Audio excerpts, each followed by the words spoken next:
Hello, I am Initio, the Cecam director, and it is a pleasure for me to welcome you here at the Cecam headquarters in the EPFL campus for this Cecam event. Many of you will know that Cecam is a long-standing European institution. It's almost 50 years ago, and it started thanks to the vision of Carl Moser, who understood back in the 60s of the importance of computational science at that time at a very early stage. So Cecam started on molecular modeling, but it has very rapidly grown and expanded in the same way that computational science has grown so rapidly in the last decades. Cecam does that by fostering collaboration through a set of events, of workshops and schools like this event you are now attending, and we really want to focus on open issues, on challenges, and we foster that these activities are as dynamic and open as possible. So I hope you will do that during these days. So I encourage you to be actively participating, to create a lot of discussions along presentations, along the different sessions that have been structured, and also you can take advantage of our facilities. We have upstairs a room with space, with tables, with sofas. We have coffee if needed, whiteboards, all that to help you to have an environment that is welcoming, engaging, where you can try to get most of it. So I will now leave you with the first scientific session. I hope you really take advantage and find this useful and fruitful days here in Lausanne, and that when you come back home, you get new ideas, new collaborations to keep doing excellent science. So thank you very much and enjoy your stay here.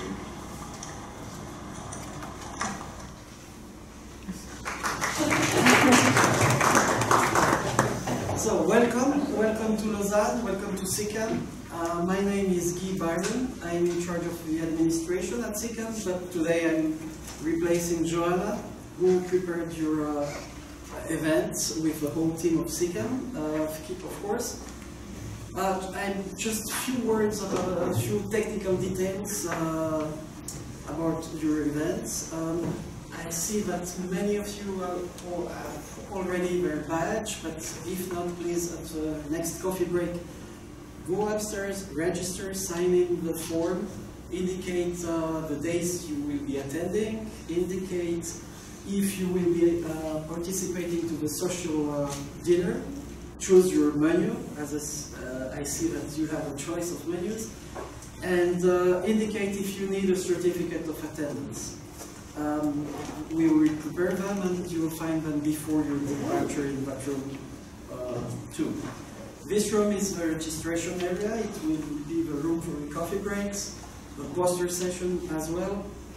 All rooms, this one, the next on the other side of the corridor here, and the Moser room have an access, digit code access, which is 1969.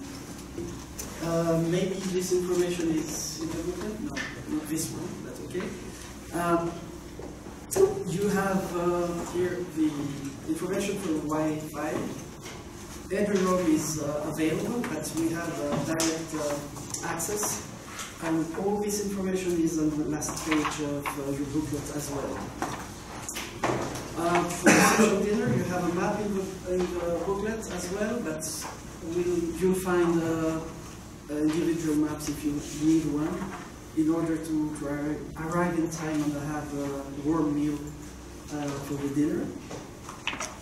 You'll find upstairs as well a map of the campus. We are in that building here. And the red spots you can see on the map indicate the different cafeterias available on the campus.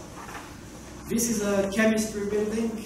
If it never happened, but if you hear an alarm, please go out of the room, take the exit door of the building on the right, follow the pathway, and the meeting point is the next building.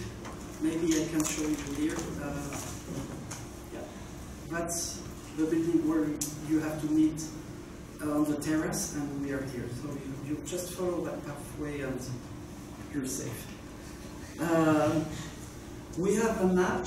You can download it on your mobile device by just scanning the QR code, which is in the booklet as well, and you will have all the info about your events on your mobile device. Just a few words to end. This is the 50th anniversary of Cecam. We have a dedicated website. If you're interested, you can just have a look. We will have a big event, a big conference in September, beginning of September. If you're interested, you can apply to register on that website as well.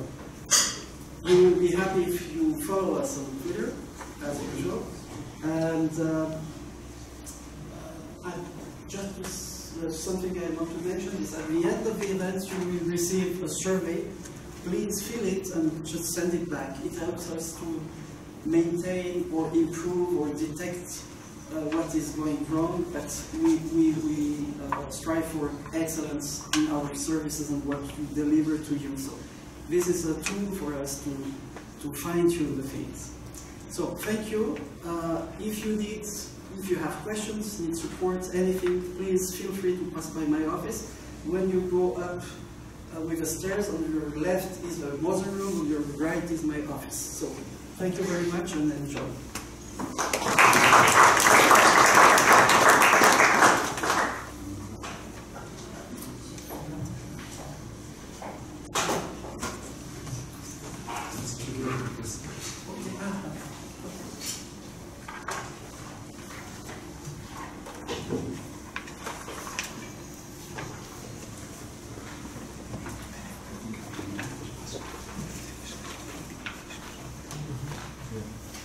Sorry if I can use a second when they're setting up the computers.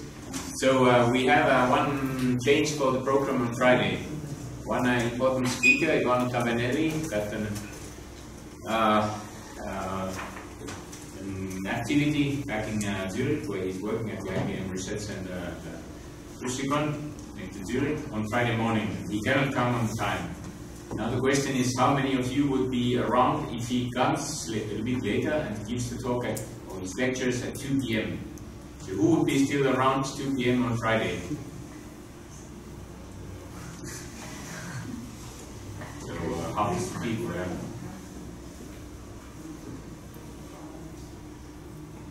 Around 12. Yeah. Oh, start, yeah. Okay, thank you. Sorry, I have bad news. Since Ivan will not be here, I take over as a slot, and you will have to hear myself one more time. Sorry for that. By the way, my name is the last in the list, not here. It's in the booklet that you have. With my colleagues, with Carwe, with Ari, and with Pablo, I think it is the 5th edition of this QMMM tutorial. Means we are getting old, because this is held every 2 years, so it's about 10 years that we talk about the same stuff. But don't worry, we try to make up to date, so each time there is something that was not possible to be said, to be told. Yeah, that's your comment, not mine. In the former section, the former edition. We have also a streaming of all these lectures that can be seen on YouTube. You have probably the link sent to you by the organizer and by ourselves. We just checked that in this link, what we are saying is seen with about 10-second delays. So you are seeing is probably still the last slide of the former speaker of the organizer, not the first one of myself. Be careful about this delay if you're looking on the YouTube and do not listen directly to us. You should not look at the YouTube. Yes. You should look here. Yeah, it's to encourage you to look here.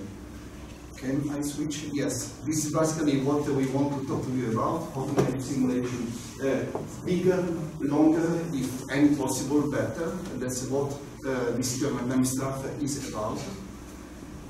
And longer, I'm afraid, as this crazy guy used to tell us, goes along with longer. So space and time cannot be disentangled. Means that when you have a big system, you want to see something happening on a large time scale. And means a longer time scale. You have to run your simulation longer or to invent something clever to make it, to boost that. Nonetheless, whatever we will tell to you is still bound basically to this small portion of the whole world. Okay, let's take here. So basically, you will see classical and first principle quantum molecular dynamics with some excursions in the coarse-grained region, but no more and no less than that.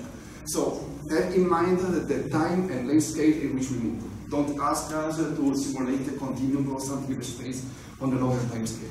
And of course, for that, you have to use large computers. We have to sit here locally. In the next room, we will have a class that is more or less to the level of the tier 2. Sorry. Come back. Of the tier 2 level. So locally, with this kind of supercomputer. You want to use larger machines, your big projects go for larger computers which are everywhere in the world. This was the first one brought to us in the Manhattan Project by von Neumann. It has the same computational power of your iPhone nowadays and was hosted in an hangar. So growing in computer power means also growing in complexity and the kind of calculation we can do. And nowadays computers can also stay in hangars but do about 1 zillion times more than what we used to do in the old days after the Second World War. Practical information, okay, as it was told to you, you need a certificate of attendance. There is a slot to fill upstairs when you register. We have a social dinner on April 11, don't miss that because the number of seats in the restaurant is counted. We had some trouble last edition, people not showing up, and we have to pay now for that. And at the poster session also we can offer you some snack, something to drink in order to entertain you, not only scientifically but also gastronomically. If you need power adapters, note that now in Cecam we have this kind of jack of plug on all your desks. Should be able to adapt to any kind of plug in the world, from US to Japan. I checked that. If you still have a problem, you can you can rent an adapter here locally. You deposit 20 euro or Swiss franc, and you can have your own adapter for your own purposes. Again, as you see, we have a YouTube channel to look at this really copy of this. With this, I stop. If you need something else, you can ask ourselves or the organizer and the secretaries upstairs. And again, keep in mind that this is our own personal vision of the QMMM and our own personal vision of codes doing QMMM. It is not the only possibility in the world. We have to stick to a couple of codes, and for us, for our tradition, is the Capital 1 and CP2K1. So the two codes, the two packages will be used in the lectures and doing the exercises. With this, I stop time. I think the first speaker, and I leave the table.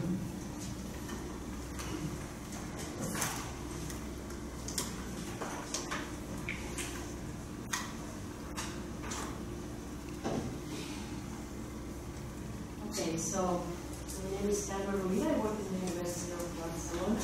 And I will give you the first lecture, so there's some kind of introduction to MMM simulations. We go slowly. So we will kind of refresh a little bit classical molecular dynamics. Then we see why do we need MMM, in which cases we will need to go beyond this. And the basics of the MMM approach, and a very important thing, which is how to compute the total energy of MMM, and then we see the general MMM procedures from the crystallographic, from the feeding structure, to the generation of dynamical trajectories. So, as you know, in classical molecular dynamics, is one of the most popular ways to understand or to compute the behavior of a biomolecule or molecule in general. From an atomistic point of view, And in molecular dynamics, we obtain the motion of the atoms by solving Newton's equations of motion. By integrating this equation, we know how the atoms move, and we know the atomic positions, how they evolve in time, so we can know what happened with 1, 2, 3 nanoseconds of the life of a molecule, for instance, a protein or an enzyme. What do we need for this? We need, that's very simple, we only need initial position of the atoms, that in the case of biomolecules, in the case of proteins and enzymes, we normally take them from crystal structure, for instance, from the protein data bank, or maybe from a collaborator, because we are often in collaboration with people that solve crystal structures before they deposit in the protein data bank. And we also need initial atomic velocities for the atoms that normally are taken at random velocities, scaled to a desired temperature. And then third, we need interatomic expressor for the interatomic potential energy. So we need to know how the particles are going to interact with each other. Then, knowing the initial position and velocities, the forces are computed, and Newton's equation of motions are integrated, and then a step in time is done. So by integrating Newton's equations of motion, we know the new positions and velocities at a small time interval afterwards. Then with the new positions and velocities, forces are recomputed, and a new step in time is made. And this cycle needs to be repeated many times in the simulation. It will be repeated thousands, millions of times doing this.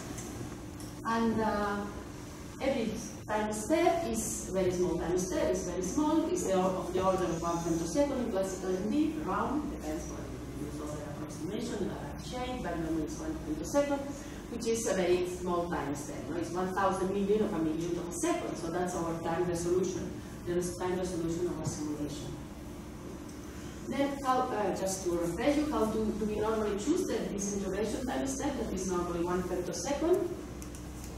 You know that, by the way, if you want to interrupt me anytime, you just do it during the presentation. Don't wait at the end. You can interrupt anytime. So, how do we choose the integration time step? You know that we always want to save computer time. We want to go faster. To save computer time, a larger time step should be used. So, the larger, the better. However, if we use a time step that is too large, the equations of motion will not integrate so well. That will lead to a bad integration of equations of motion. Maybe you lose energy, because the energy is not conserved. Or maybe it cannot be integrated at all.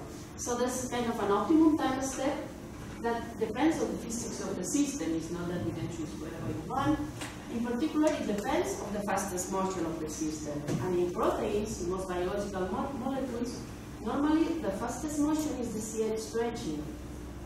And because a vibrational motion needs to be split, the period of the vibrational motion, which is 10 femtoseconds in the CH stretching, needs to be split by more or less between 8 or 10 times in order to integrate well the equations of motion.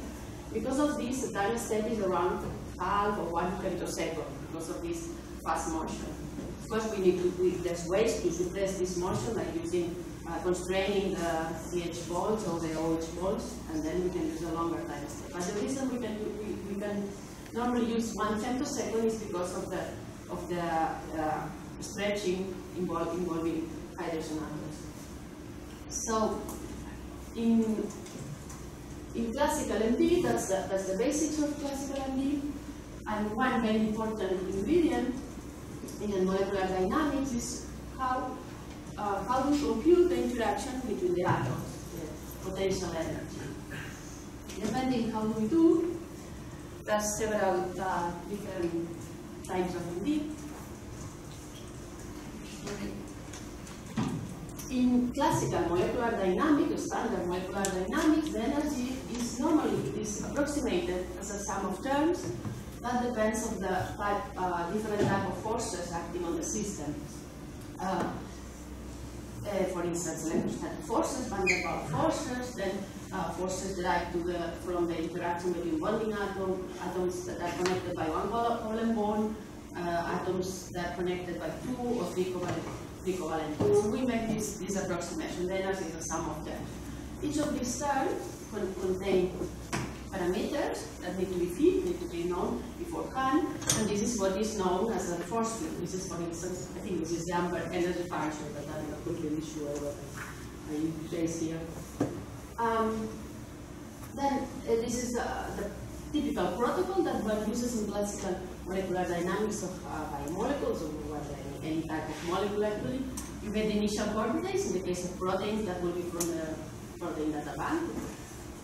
You need to prepare the structure. We'll go through this later. Also, tomorrow we'll talk about this because there's a lot of stuff to be taken into account to prepare the structure. Because the protein doesn't contain hydrogen atoms, solvent, etc.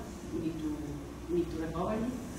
Then minimizing the structure, assigning initial velocities depending on the temperature we want to work with. Heating, we do it together with the heating procedure. In dynamics, then we need to equilibrate the system, and then we enter the production dynamics, and then we analyze the pressure. So this is an example from a textbook. You remember that the kinetic energy, of course, increases during the heating, because we are heating by increasing the velocities of the atoms and their temperature. And during the equilibration of production, it should oscillate around an imbalance, although during the equilibration it doesn't need to be constant. And what is important is the total energy that is constant at the production dynamics. Then, okay, this is molecular dynamics, standard molecular dynamics, classical molecular dynamics. The energy is computed from a force field. This is computationally, let's say, simple in the sense that the energy can be computed in seconds in the computer nowadays, maybe even less. We can study large systems, so like 100,000 atoms is not any problem, and long simulation times. And by long, let's say 200 nanoseconds, 300, that can be done for this type of system. This can be done maybe in 2 days nowadays. It's quite fast. So that's good. So just some examples of application from a very simple enzyme with 18,000 atoms. Then this is another example that is quite old now. It's already more than 10 years ago, but that was the first all-atom mystic simulation of an entire life form. This is a virus. This is the tobacco mosaic virus. It's one of the smallest viruses that was done in the group of Klaus Schulten in the United States. And this is about 1 million atoms, so that was a big thing at that time. And long simulation time, one of the largest simulations I know is this one from the group of David Shaw, also in the United States. They simulate the binding of a drug to a kinase protein, and this is the movie that they record. So that was 1 millisecond of molecular dynamics. So it's quite a lot of a long run. And in this process, they could see how the drug binds to the binding site. Okay, so that's we can run a lot long, and we can do big systems. But there is a drawback, that is that we cannot describe chemically complex process with dynamic or with classical energy. And what do I mean by chemically complex processes? I mean processes in which the density of the atoms that we are not describing, we are not describing the electronic fraction of the atom, but in reality there is processes in which this density of the atoms changes in a sudden way, changes a lot during the course of that simulation. For instance, when there is a change in the oxidation state of an atom, or a big polarization effects, or the process in which the density of the atoms changes more is when a bond is being broken or formed. This is a more dramatic change of electron density of an atom. And this cannot be described with classical ND because the atoms are always bonded or not bonded, but they cannot change bonding bonding features during the simulation. So that's one of the drawbacks. That means that, of course, chemical reaction cannot be studied with classical MD. For instance, this is binding of oxygen to the active site of myoglobin, binding of the oxygen molecule to an iron atom. There is a change of spin state during this process, and the main thing is that there is a bond being formed, and this cannot be described with classical MD, for instance. So we would like to be beyond this, to be able to describe chemical reactions. So to describe chemically complex processes, whether it's a chemical reaction or any process in which the density of the atoms changes a lot, we will need to compute the energy instead of with the force field from quantum mechanics. And that's, of course, much more complicated, because we need to evaluate, we need to compute this integral, we need to Hamiltonian of the system, and we need to obtain the ground stable function and compute this, which is quite expensive. And then, so this is the Hamiltonian that we need to take into account the electron-nuclear interaction, electron-electron, and kinetic energy. And then we are facing with which quantum chemistry method we use, which quantum mechanical method we use, because there are many. There is a very ab initio method, RT4 with more sophisticated methods. You also can use density functional theory. So we get energy from minimizing the energy functional. Or much cheaper methods like some empirical methods, which are simplified versions of particle theory that use some empirical corrections. But in the field of ab initio molecular dynamics, so to compute the energy within molecular dynamics, it's quite common to use density functional theory, because it's a very good compromise between accuracy and computational cost. You can also use, you can use the factory 4, but this is practically the same price, and this is more accurate, and these methods are still too expensive to be used in ab initio molecular dynamics. And some empirical methods are also quite used, but of course density functional theory will have more accuracy. So if we compute the energy instead of with the force field in DFT or any ab initio method, then we are doing ab initio molecular dynamics. So it's the same as before. We apply Newton's equation of motion, but then we compute the energy from DFT by minimizing the energy functional. And this is okay for any process in which atoms are involved in important electronic reorganization. Otherwise, you don't need to do ab initio MD, of course. No questions? Okay. So that's the general case of initio MD, what is called Born open-ended MD, in which every time we integrate the questions of motion, we need to minimize, we need to obtain the energy, so minimizing the energy function. And this is, the electronic energy needs to be computed at each time step. And this is the corresponding Lagrangian of the system, the kinetic energy, minus the potential energy, which is the DFT energy. The density of our system is expressed, of course, as a sum of the unoccupied orbitals squared. And this field of ab initio MD developed a lot suddenly because it was not possible to do before, it was extremely painful computational. So it was developing quite rapidly since the development of the so-called Carparinello method in 1995. This work has had a huge impact in many fields, not only in material science, biophysics, etc. Because it was a very efficient way to combine density functional theory and molecular dynamics. This is this paper, the original paper of the Carparinello method, is one of the most cited papers in physical review letters, and nowadays, just last week, it has 11,000 citations with Moore's code. And in the Carparinello method, this is a bit different, is based on the concept of using an extended Lagrangian, in which the Conical orbitals are treated, so the electronic degrees of freedom are treated as additional classical degrees of freedom of the system. So the Lagrangian is a bit more complicated. It not only has this kinetic energy of the nuclei and the Conischam energy, which is the electronic energy, but also touch this term here and this term here. This is since the electronic degrees of freedom are treated as classical particles, they have kinetic energy. So the electrons have a mass, which is we need to choose during the in the simulation. It's a fictitious electron mass, and this is the electronic velocity. So how the orbitals evolve in time. Actually, the orbitals are expressed in a basis set, that in the case of a Carparignolo method normally is a plane wave basis set. So what is evolving in time is the coefficient of the expansion of these orbitals in this plane wave basis set. And then this is the so-called electronic kinetic energy that we need to take care that is very small and is much smaller than the kinetic energy of the nuclei, otherwise the method would not work. There's some criteria to be fulfilled.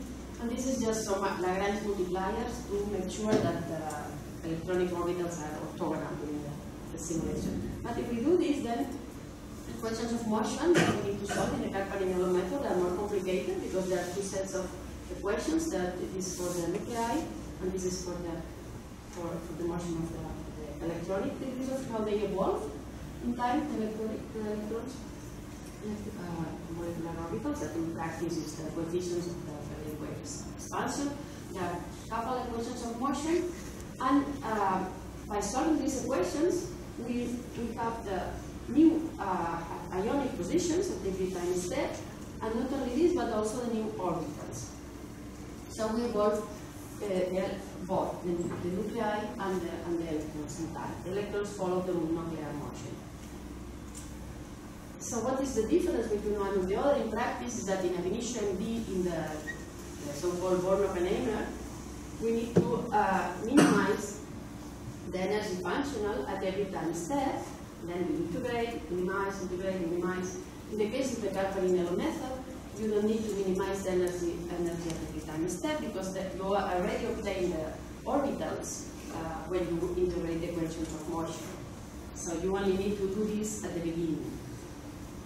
Of course, this is not that doesn't come also for free because as I said before, in molecular dynamics, to choose the time step is related to depends on the physics of the system. It depends on the fastest motion.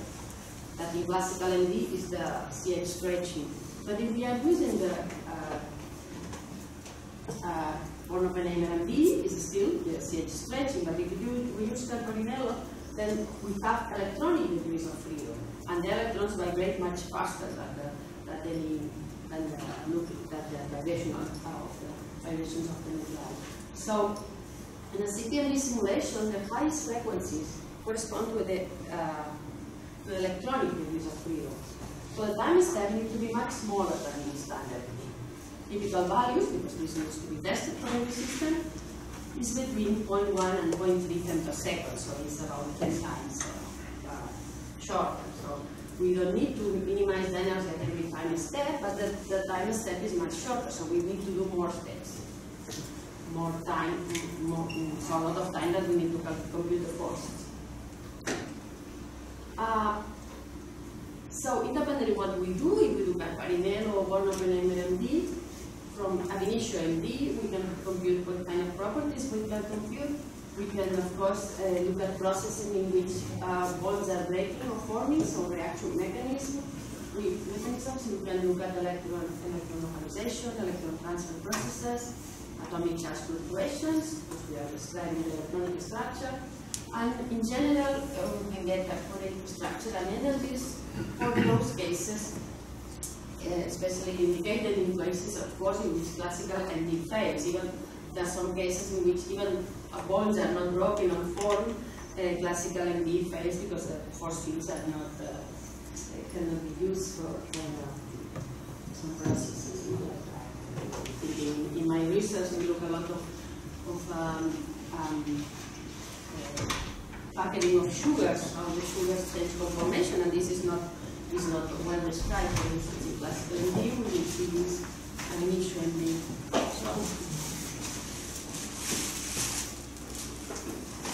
So in which programs this is implemented, the initio molecular dynamics.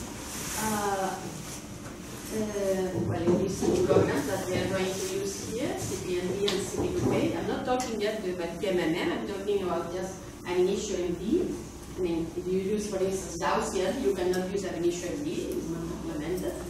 So in these programs it is. CPMD, CP2K, we are using here in the exercises. These ones also are very popular for the material science community. Siesta also is a program that was developed by Spanish team, as you can imagine from this name.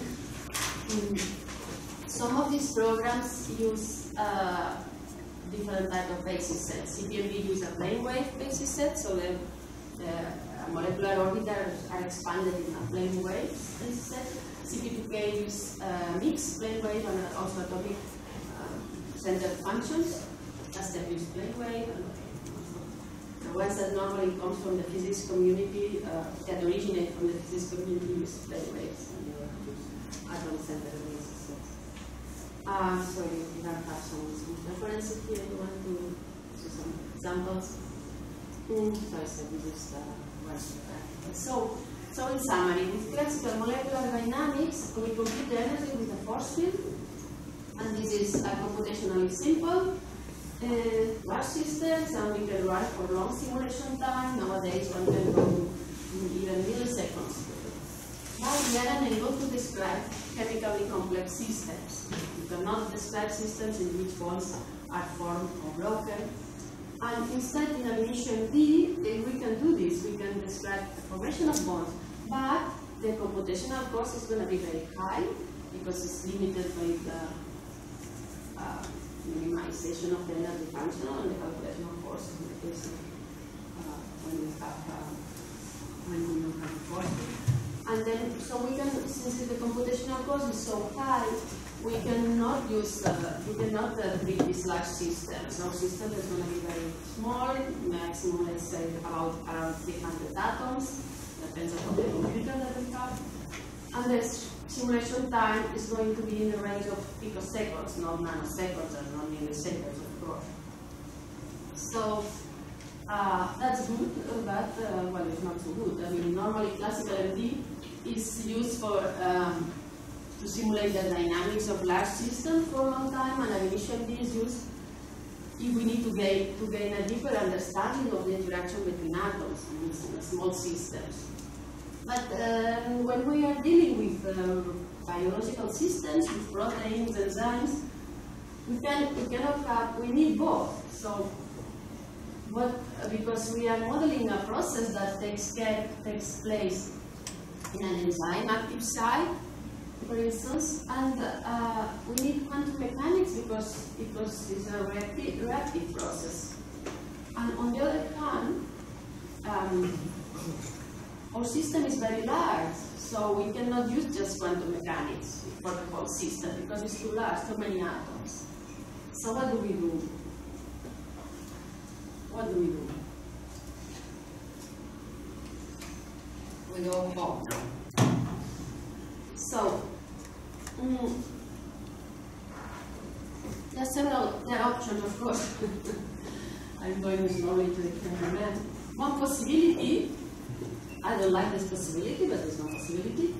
You can consider only the region of interest where the chemical reaction takes place. So let's cut this part here. This is an enzyme called catalase, but it has a heme in the reactive side. This is the reactive atom with the iron. Something is going to bind to the iron, and there's a reaction here taking place. And let's cut this part and forget about the rest, because the reaction only takes place here. And this is the so-called cluster approach, where we take a cluster. And we take this heme, and some amino acids residues here because are going to interact with the molecule that is going to bind to the iron, and probably will influence the way the binding mode, etc. There's this residue here because it's linked directly covalent bond to the iron, so we cannot forget if we don't put this residue, maybe the morphine will perform and will run, and the process will to keep the right sedation state of the eye. And let's put also this residue here because it's interacting strongly with the tyrosine. Actually, this tyrosine is unprotonated because of the latin here. Okay, let's decide to put this residue. But then, if we just take this part and we forget the rest, if we do an optimization or something, this residue still maybe will move from here because there's nothing around. So when we do this, cluster approach, it's typical to fix some of the part of this amino acid so that they don't escape during the optimization or during the molecular dynamics. No? Okay, this is used in the literature. Actually, you can see this review. Some people defend that this is maybe the right thing to do because you have a lot of control of what you do. No? You have this confined system. You have this, I don't know, 150 atoms. You have less atoms, and you have more control on how they move and how to with energies and etc. But of course, you need a lot of experience also to do this because there's many, you need to address several questions like which is the minimum model to describe the properties of interest, how many more amino acids do I need, what is these residues and the movements during the simulation that will be unlikely in the protein environment. What if this asparagine makes a turn that during the simulation you know if it's real or not because there's nothing around and maybe you think this is an artificial movement. It's very difficult to judge. What is this anchor atom, the atoms that you fix are influencing the energy value of the reaction or the mechanism? Maybe the number of atoms tends to be too high because everything is quantum. And you never know if the electrostatic interactions with the protein will play a role in this mechanism you are investigating. So, to circumvent these possible problems, an approach is to use quantum mechanics, molecular mechanics, and multi-scale approach. So we would, which is described in the original paper by Warshall and Levit. In this approach, because when the chemical reaction takes place in a small part of the system, just in the active side, you treat these atoms by quantum mechanics, and the rest of the system you treat by molecular mechanics, so with a force field. Also the solvent. Okay, there's also other developments. This was the standard, the initial description of the method, only how equations and how to couple the two, but then other people have done a lot of contributions about how to do molecular dynamics, for instance, with enzyme, and how to compute the electrostatic interactions, etc. So I guess you remember that there was the Nobel Prize given in 2013 to the people that came up with this method for the development of multi-scale models for complex chemical systems. Bruce, Levit, and Marshall. When we talk about multi-scale models, it's just methods to treat problems that have important features in more than one scale. That's the definition of multi-scale method. But in that case, in the case of PMMM, well, we have two scales, the PM and the MM. And we are talking, when we say more than one scale, we refer to space, not to time.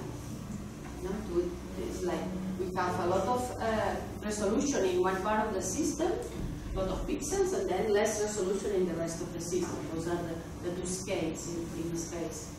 So an important aspect of the PMMM is approximation, because this is an approximation, we are dividing the system in these two levels of resolution, is how to treat the boundary between the chem and the MM regions.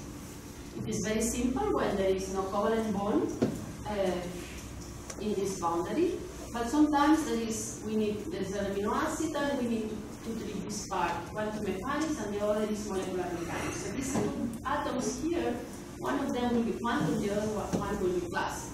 And there is an approximation to be made there. And most of the QMMM methods, well, most of the codes, what they do, they use the so-called hydrogen mapping approach, in which we substitute the QM atom, also we attach a hydrogen to the QM atom. This hydrogen atom is so-called capping atom, is invisible to the MM region, so it's not included in the calculation of the classical energies. And normally there are some constraints so that if it stays on the line between A and B, etc. We will go later to it in Mauro's. Mauro later will tell you more about this. And there's also other approaches like aligning atoms for potential or frozen orbitals that we'll see later. This is an example, the enzyme that I told before. This is catalase. This is a QMMM simulation. And I just want to show you the type of how many linked atoms here, 6 capping atoms. There is 2 for these propunates that are not taken. This part is MM. So if we are, let's say, dividing a carbon-carbon bond, normally this is the rule. You need to divide that. Normally, and this cannot be avoided. If you need to the QMMM region crosses a covalent bond, it's better that it's a carbon-carbon bond, so that it's not a polar bond. And so there is here 6 capping atoms. One is here in this tyrosine, 2 in the heme. In these residues here, one is here, one is here. How to compute the total energy in QMMM? Okay. If the two is, so we have 2 subsystems, the QM subsystem and the MM subsystem. If the 2 subsystems were not interacting one with each other, the total energy would be the sum of the energy of the 2 parts, of the QM plus the MM. But that's not the case. The 2 systems are interacting, and they are interacting quite a lot. They are interacting very much, so that's not the case. That's not a simple linear sum. The total energy needs to include the interaction between the QM and MM, and normally it is computed with this additive scheme in most QMMM codes. So, but with the particularity of the energy of the QM needs to include, because the atoms of the QM are polarized by the MM charges, by the MM atoms, this energy of the QM needs to include the polarization by the MM atoms. The MM atoms, of course, are not polarized because this is not a polarized force field. I'm talking about the general force fields. And then there will be this will be the classical energy, the parameterized energy expression, also from the force field. And then there is the interaction, which accounts for electrostatic and van der Waals interaction. So, in this expression, the QM energy is the Conissian energy, so we minimize the energy functional. But in QMMM, here the energy functional does not only depend on the density of the position of the nuclei. It also includes if the energy is minimized under the effect of an external potential due to the MM charges. So we incorporate the MM point charges as one electron terms in the QM Hamiltonian, and this is called electronic embedding. So this external potential is the interaction of the charges of the MM charges and of the electrons of the QM, and also this other term that is the interaction of the MM charges with the nuclei. In this way, the electronic structure of the QM region can adapt to changes in the charge distribution of the environment, and it can be automatically polarized. This part here, this term here, can be taken out of the elimination procedure because it's non-variational and added a posteriori. Not all the problems of QMMM use this electronic embedding. CPMD, CP2K use, like Michelle also use, but here also, for instance, as far as I know, it doesn't use. The MM, the other part, the MM part of the energy, is just computed with a force field, like in classical MD. Not secret, no? Bonding energy, angle, dihedral, and then the electrostatic van der Waals within the MM plus the kinetic energy, because this is total energy. Then the QMM energy. The QMM is interaction between the electron density of the QM and the charges on the MM plus the van der Waals. So this can be divided between interaction between the MM charges and the QM density. So interaction between the MM charges and the electrons in QM. Interaction between the MM charges and the nuclei here. So you have here the charge of the nuclei. And here is just the electron density. So this is an integral. This is how this principle needs to be computed. And this is the van der Waals interaction between the atoms in QM and the atoms in MM that normally is taken with a force field, kind of force field expression. This is called electrostatic coupling when we compute the energy, the interaction between the MM charge and the QM density explicitly. So taking into account the QM density is electrostatic coupling. And this is not also implemented, it's not implemented in all QM programs, but it is like this in CPND and CP2K. So some programs, instead of the electron density of the QM, they use the charges, LDSP charges that are computed out of the electron density. But this is that would be a further approximation. So the QMM simulation protocol, it is based on, okay, that's a bit more developed. We have a purity structure, and then we need to prepare the structure, we need to add hydrogen atoms, normally, and this is an interactional structure. We need to choose protonation states of the residues. For instance, in the histidine, we need to know where to protonate, in the delta and the epsilon nitrogen, and we need to put the hydrogen, so protonate the histidine. We need to add counter ions, solvate with water, and then we run the MM program, so Amber, whatever. Relaxed structure, we get the MM relaxed structure. Then we need to equilibrate it with the classical MD, constant temperature and pressure. Once we have equilibrated with our favorite program, then we prepare for the QMM simulation. We need to choose a QM region. That normally those are residues that are involved in the catalytic process, or the residues that are involved in the process in which the electron density of the atoms changes. Then we relax the structure. So we minimize again. We take a snapshot from the MM equilibrated and we relax the structure. Then we run the QMM dynamics and we get a trajectory. So it's a very similar procedure in classical MD, like just that it's going to be very much slower and it takes just more time. And that's all for the first lecture. So what I understand, the MM part can polarize the quantum mechanics, but does the quantum mechanics polarize the MM? No. If there is also, if there's a big like charge separation or something in the QM, the MM will not be polarized, because we are in the molecular mechanics approximation and will not. If you suspect this is important for your project, it's better to use a bigger QM system, or we need to live with it. Yeah. This is okay for processes in which the electronic polarization and all important electronic rearrangement taking a small part of the system. That's otherwise the QMM approximation breaks down. If you have polarization all over your system and this is important for your project, you're going to use QMM then. Yeah, small questions. The previous slide you showed the charge in the QMM section. Yeah. How sensitive is this to the charge scheme you use? What? So you use to calculate the MM charges. You provide these to the. Here, yes. Yeah. But how sensitive is this to the charge scheme which you chose in advance? With force field, which force field you use?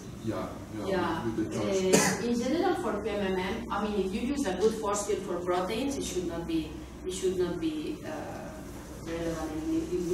You will obtain the same mechanism, the same results.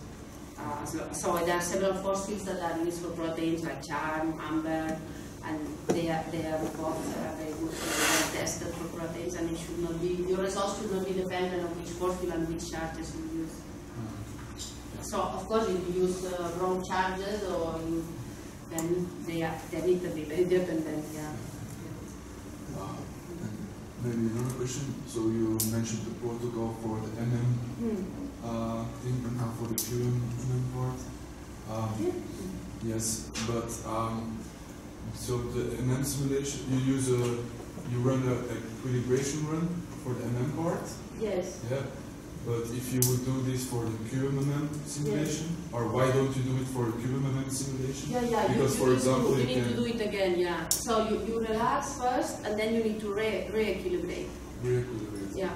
And if you have, for example, bonds which are broken or formed during this equilibration run, do you take this as physical, or do you try to avoid this? No, then you try to avoid, because this probably will not be physical.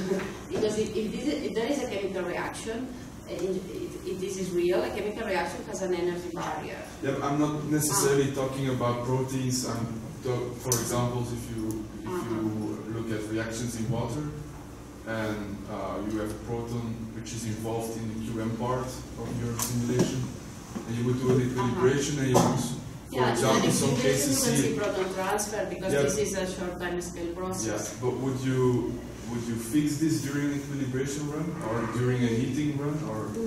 Well, depends on the project. I would not fix, but then I would check whether this is real or not, and I will use your intuition to check whether you think this is because of the wrong forces during the equilibration, or is real. Yeah. And if you think it's wrong forces, then you go back and you put some restraints. So Could you please show a slide with the common interaction, the last slide? Which one? This one? Yes. Can I call the first string like electronic embedding, and the last string? This is electrostatic coupling. Electronic embedding was to include the external potential of during the minimization of the energy function. This is what electronic embedding. This is the most expensive part of the electrostatic interaction with the QMMM. This is what the program computer spends most of the time.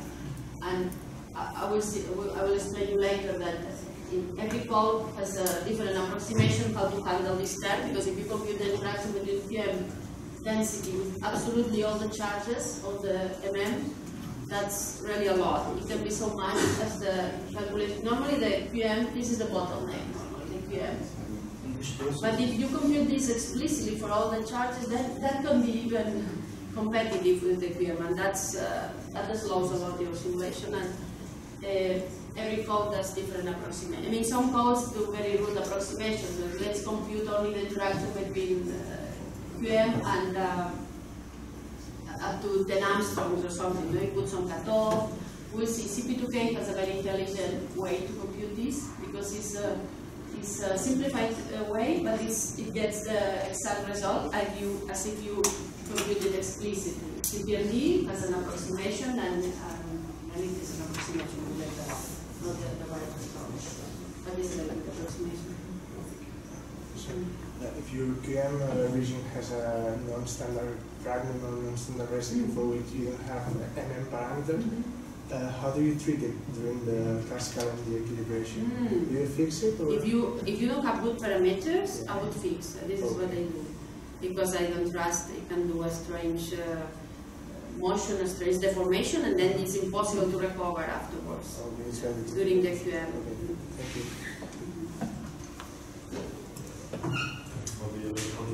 For the embedding, you take the external potential from the MM region and the external potential from the QM region, and the intention. So for the energy limit, minimization, we also take the external potential from the QM region and the external potential from the MN region, and we just add them up for here? Yeah. And normally for the energy minimization in the Cham scheme, we have to use the... This minimization here of the function. So in the QM part, we also have the external potential from the atoms in the QM part. No, these atoms are under MM. This is external. So this is a typical, as you do with DFT, no? You minimize the energy function of these QM atoms. But then there is an extra term in the energy functional that is external potential due to the MM charges, due to these charges that are far away. But normally when we do a normal electronic structure calculation, where we calculate the QM part, we take the external potential from the atoms in the QM region. So do we additionally take the MM external potential, or do we only take the MM external potential? What do you mean, the external potential of the QM region? Yes, this mistake done in the 60s by Walter Kohn is by moving externally. What is in the quantum box is inside the quantum box. So that the quantum atoms, and that's what you call external potential, is just external to electrons, not to the quantum world. So that's internal, please call that internal. External is really outside. This is very external. And the other is external. Yeah. Same name for two different things. No more questions? Okay. One more. For example, in you guys have some protein with ligands already somewhere, and you took this structure as initial coordinates, or you take out these ligands, optimize on the protein, and later put these ligands. Like if the ligand is important, it's important for the process you are investigating. It's good that you have this coordinate of this ligand. So you should take like original PDB, like one ligand binding. Yes. And you are making all this procedure with ligand inside. Yes. Otherwise, I will need to put it afterwards by docking. But if you already have coordinates, experimental coordinates are better than model-level coordinates. So I don't know. Like the example I put, I don't have any example.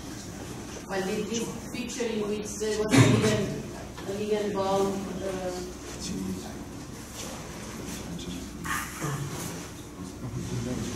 There was this movie in which a ligand was looking at going to the active site. Well, no, in that case, the ligand was put manually on the surface of the protein. But if you already have it somewhere and you want to see how it moves to another place, it's better to always take the experimental coordinates if they are well resolved. If you don't have any ligands, but you know that some molecule is binding to some protein, you take this molecule from the beginning in a map of the minimization, or you minimize only protein and later finish. Like everything is from the beginning.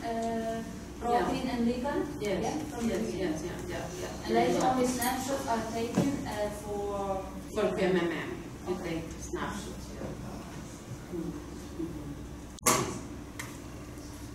Sorry. What about the water molecule for the solvent? Maybe if I need to have a water molecule in the QM region, can I treat it explicitly? Yes. All the water molecule. For example, I prepare the crystal structure, I put it in the box water molecule. Then I choose my QM region with all the water molecule inside, so I don't treat the solvent implicitly. So in the QM region there can be water molecules, of course. Yeah. Okay. And what about if there is some? If they move. Yeah. From inside, from the QM region to MM region of the water. Depends on the code, no? But for instance, in CPMD, we have the QM region needs to be enclosed in a box because we use plane waves, and QM atoms cannot go outside the box. Okay. If you suspect, so if that would be a catastrophic event, that a water molecule crosses the box and goes to the energy will go crazy and so on. So how to solve it? I don't know. Choose a bigger box or there's no way to solve this if you suspect that water molecules can go in and out. Maybe you treat it classical, because there's no problem if a classical atom is inside the QM box, that's no problem. So if you treat it classically, it's no problem with CBD. And then this water molecule can cross and go back, and that's no problem. But if this water molecule is going to react, then you need if one to. But if it's going to react, it will not escape. So I'm sure there's ways to solve it. Okay. If I can add something there, normally the time scale of your QMA simulations, you take the simulation box big enough, water molecules will not escape, because you are simulating only for, say, 10 picoseconds. So normally water molecules they will move. Yeah, that's also true. It happens as time you have to redefine again the QM program. Because in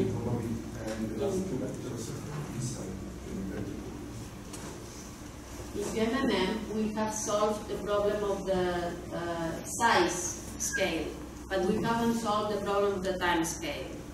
So the time scale is limited by the QM. We don't have the time scale of classical MD. We only have picoseconds. So not a lot of things happening there. Okay, so we move to the next lecture. We're still on time. People sitting in the front row, probably you notice that here there's sort of a red light pointing toward you. So if you chat among you, people can hear also in the internet, in the connection by YouTube. So please, in the first row, be silent. The other people who are asking questions, please raise your voice. Otherwise, people who are looking from a remote probably don't hear your questions. We can repeat, of course, but better hearing your own voice. And I apologize also because I'm totally out of order. I hope to be able to manage it, to tell you something about how to do a shopping list. Or this QMM list.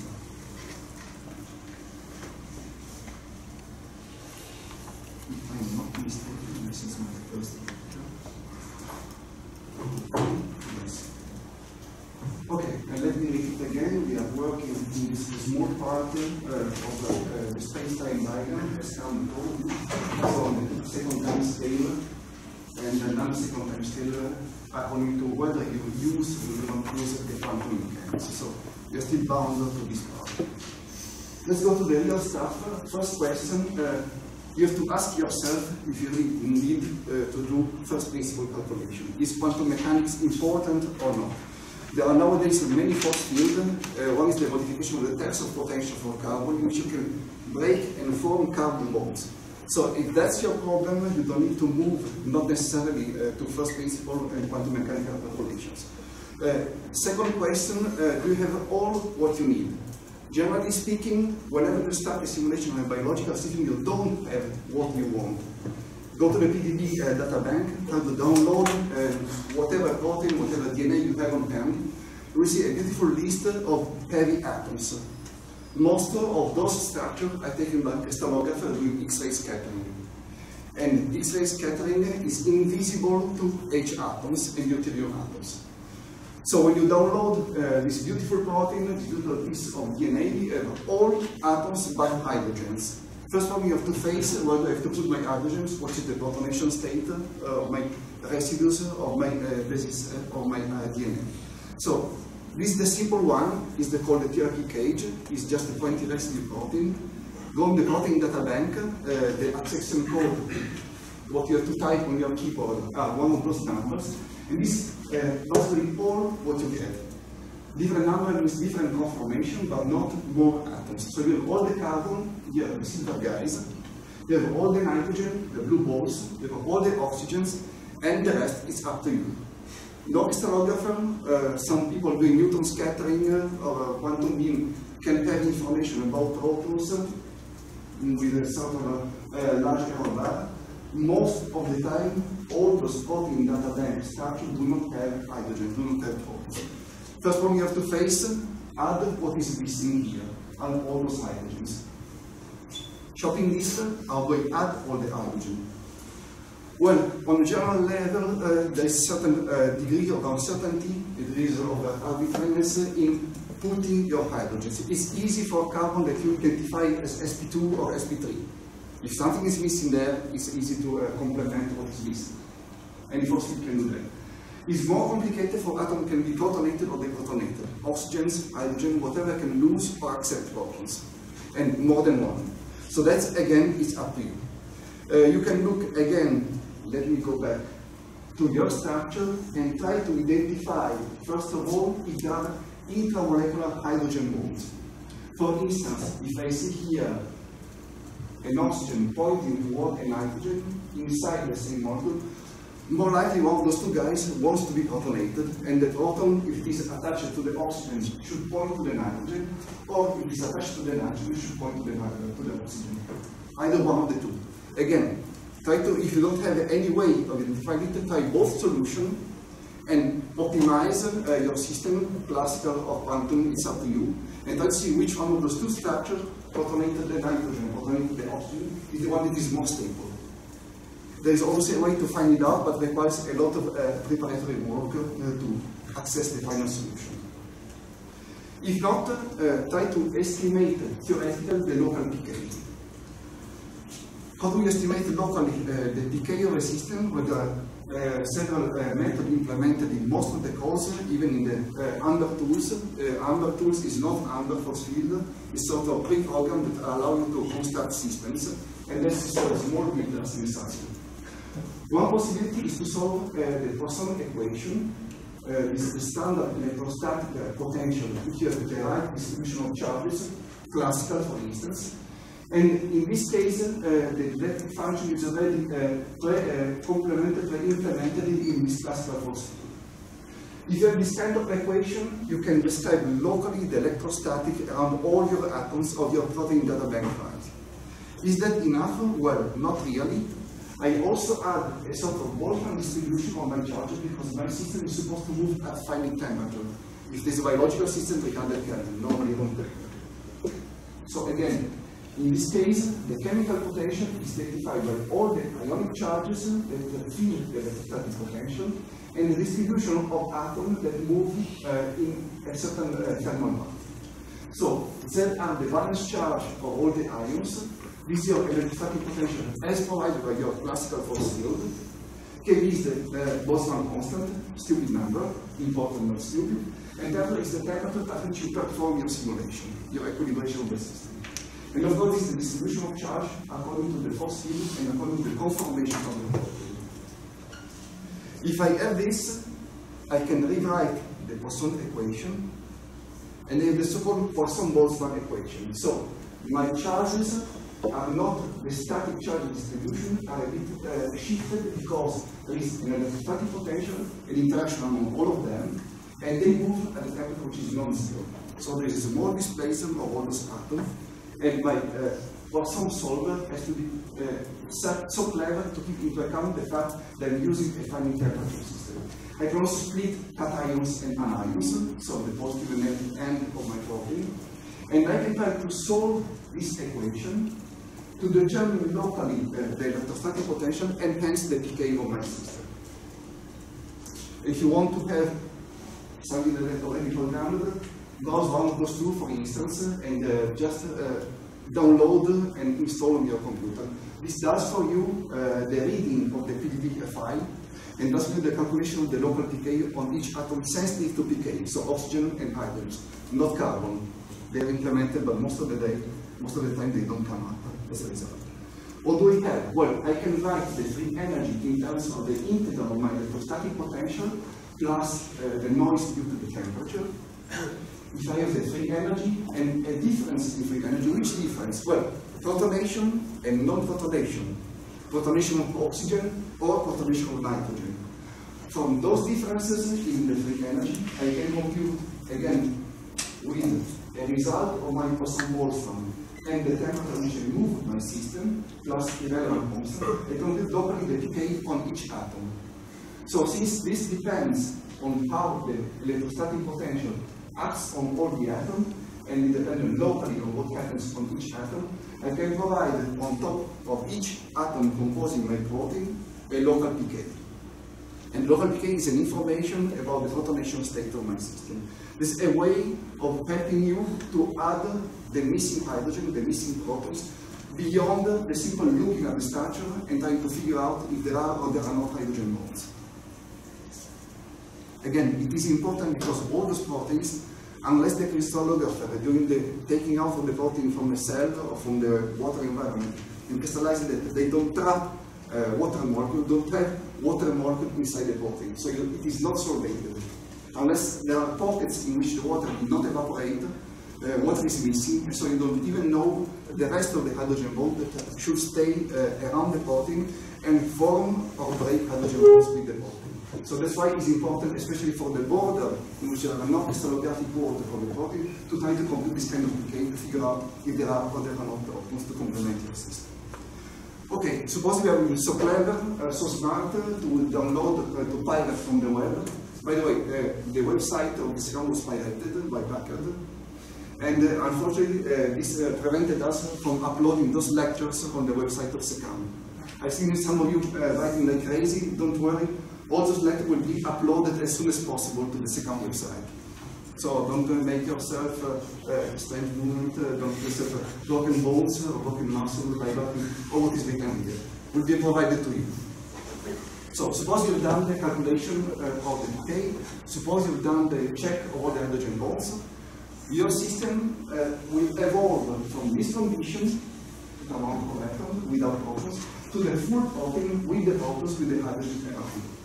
And you see that in doing this passage from looking at hydrogen bonds, computing the decay and adding atoms, you increase hugely the amount of atoms. And for each hydrogen that you add, if you do quantum mechanics, you add also one electron. So you're making your calculation header and header, your shopping list, just by adding stupid protons, stupid hydrogen on top of your protein. And if you add water, it's even worse. You have to solvate your protein, otherwise it's not like waves on the beach. They stand there and they no longer move. It is important to have water around because the formation of hydrogen bonds around also keep in shape your protein. So it is instrumental, it's not just an irrelevant actor as background.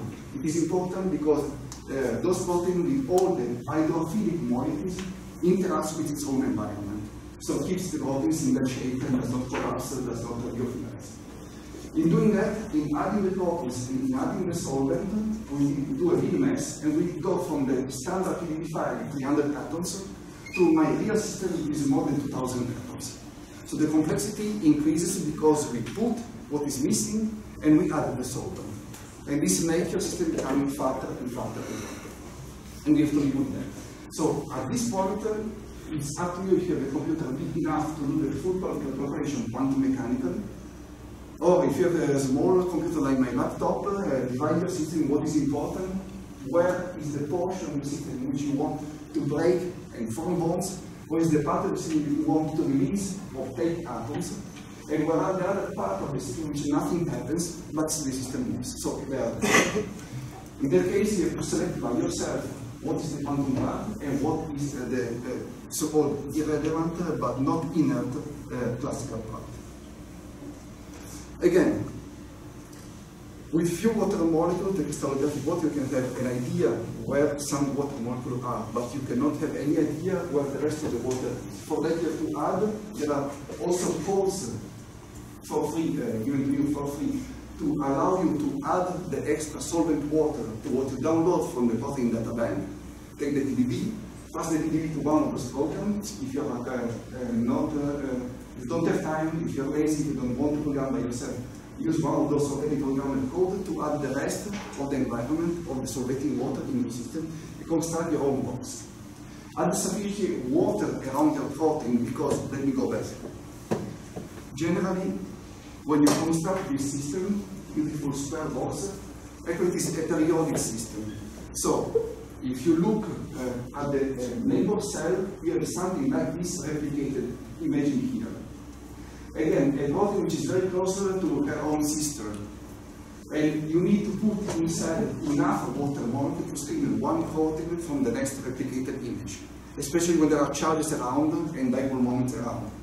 So the larger the amount of water molecule around your protein, the better it is. and you should put at least up to the 4th solvation shell to be able to split enough when there are charges walking around and moving around in your charged protein. That's a take-home message. Don't be lazy in adding water. Add more. Adding more is not a sin. Adding less is a mortal sin. It can doom your simulation from the beginning to the very short end. Everything would explode. Again, codes are there for you. You don't have to program that if you don't want to. And let's go back to what Carmen already told you. We have to compute forces, and the forces acting on each particle in the simple case of pile potential are just the gradient of your force field. There are very good force fields nowadays for describing proteins, for describing DNA, less good force field for describing the interaction between the two. That's why we use quantum mechanics. And if you don't have standard protein and standard DNA, it's even more catastrophic. You have to invent yourself, reparameterize your force field, and invent something clever. Anyhow, we have now a list of positions given to you by crystallographers, or provided to you by adding the missing hydrogen and adding the solid water. A huge list of numbers, X, Y, and Z, containing all the atoms in your system. And these X, Y, and Z are your coordinates that make the full information, static information of your system. In adding water, adding hydrogen, and taking the PDB, we have a 3 by n dimensional function. 3 because we have X, Y, and Z, and n is the number of atoms composing your system, not a mystery. So for each one of those atoms, you have to compute the 3 derivatives, one on X, one on Y, one on Z, and all those from the first component acting on your system, what moves your system. And as Carmen already told you, we have bonding and non-bonding information. Bonding are the 1 body, so the 2 body, the 3 body, and the 4 body interactions. And then all the rest, we neglect what is beyond the 4 body interaction. All the rest are non-bonding interaction inside the molecule or among the molecules. So all those in the classical flow field are parameterized as Carmen has shown before. But, it is not enough to have the list of atoms. This is normally what we have. We need something more. Okay, I know that one carbon is there, the other carbon is there. I know also which kind of carbon, sp2 or sp3. I know also to know which kind of chemical species, which kind of protonation. All those additional information which are not coordinates, we call that topology. So for doing a classical simulation of a hybrid quantum mechanical, classical mechanical simulation, we need at least two files. One containing all the atomic position, the point in which I start my simulation. One containing all the information about which kind of atom, which kind of bonding this atom is doing with the rest of the environment. And this is called generally topology in all the codes that you can download or consult by yourself. So stick to this number. What we get out in output is just, again, a huge set of numbers, the evolution of all the possible energy and energy components along your trajectory, the evolution of your position after the initial one, the evolution of the charges, the evolution of the multiples, whatever you add to your system. So all this has to progress together with the coordinates all along the simulation, and you have to be consistent. The topology, again, is this important file that you will see in the exercises containing all the parameters describing the local force field of each atom. I have an oxygen, I want to bind with hydrogens or carbon or some other chemical species. I must have the right charges of my neighbor, the right distance of my neighbor, and the right topology, position, angles at which I want to form my bond. And this is basically what you can do when you have just the list of atoms. You download the PDB file. In the PDB file, normally crystallography will provide you the chemical species and the local environment, a set of distances and a set of angles that crystallography already identified. From that, using what is called in other tools P-liter or X-liter, rating the PDB file is enough information to allow you to construct the charges, partial charges, and partial topologies of all which is relevant to your system. So one file, the PDB, is taken from the bonding data bank of your crystallographer friends. The rest is constructed by you, imagine this stupid AMBER tool. The second file, the topology, is constructed by the person who does the simulation. So no experimenters will come to you with the topology. You have to do that by yourself, by taking the right crystallographic structure, with the right crystallographer parameters, with all the atoms added by you after this operation of adding what is missing, and passing this huge amount of information to a pre-program that informs you, according to what it finds in this file, which are the charges, which are the bonds, which are the topology, which are the angles of all atoms composing your system. So if this shopping list is correctly finished, you are ready to start your simulation. Questions or comments? Don't take this as a lecture. I told you I'm even out of order today. So ask me questions each time I'm not clear, each time you want to know something, or each time you find myself incorrect, wrong, so please correct me online, leave, and don't wait at the end of my talk.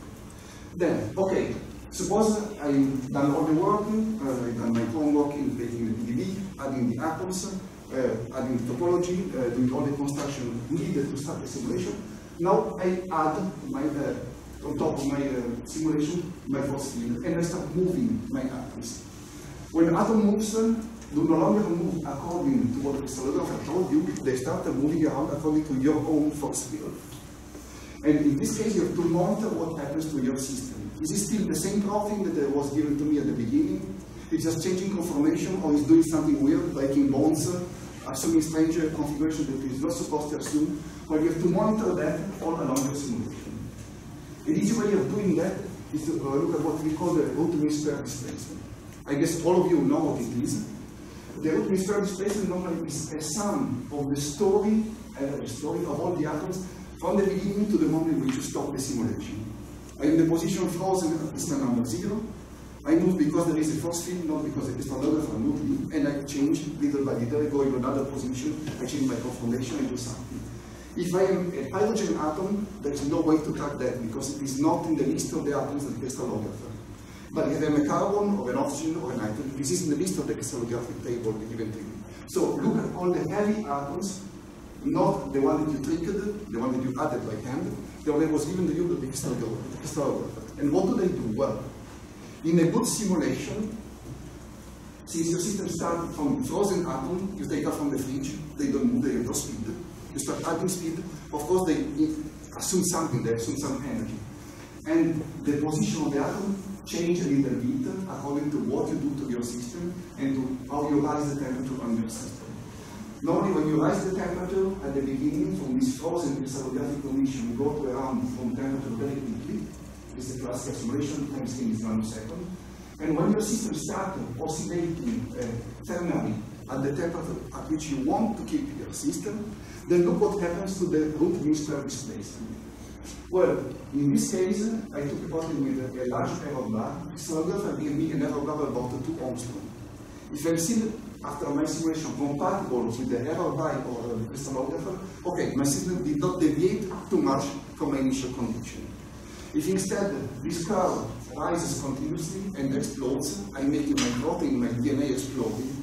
So I'm going away from the crystallographic configuration.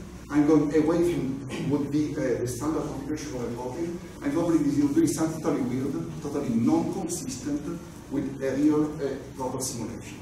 So again, there's a way to control on the fly what is going on to your system, to your atoms, the position of your atoms, while you heat up to a room temperature with respect to the initial crystallographic position.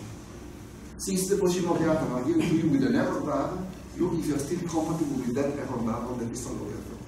It is a case, okay, if you are 2, 3 error bar away from the initial crystallographic structure, scream for help, stop the simulation, go back and look what is wrong, either in adding atoms, or in using the ground force field, or in parameterizing charge, or in constructing the topology. And this, again, something that depends on the system. There is not a general rule.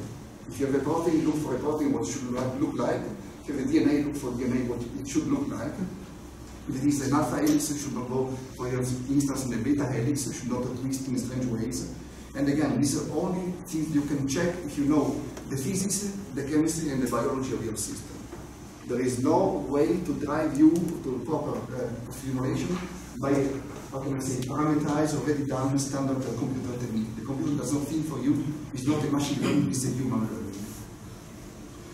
Okay, again, back to the protocol. You have to identify in any QMML simulation. I told the doctor to skip your coffee break. We do it as quick as possible. You have to identify which is the portion of your system that go strong changes, as Carmen told you, in terms of electronic structure and in terms of bonding or bond breaking for switching on the atoms. So the interesting part in which something goes wrong in a weird way cannot be described by classical force field. There you need quantum mechanics. Electrons should combine or uncombine to form or to break bonds. And the rest can stay as it is. So again, generally in all our cases, here in the lecture and in the next room, in the simulation, in the exercise, we have an embedded system. The quantum box is a small universe inside a larger universe, the classical one. The classical one has totally boundary condition, the quantum one has not totally boundary condition, has to feel what is really an external potential.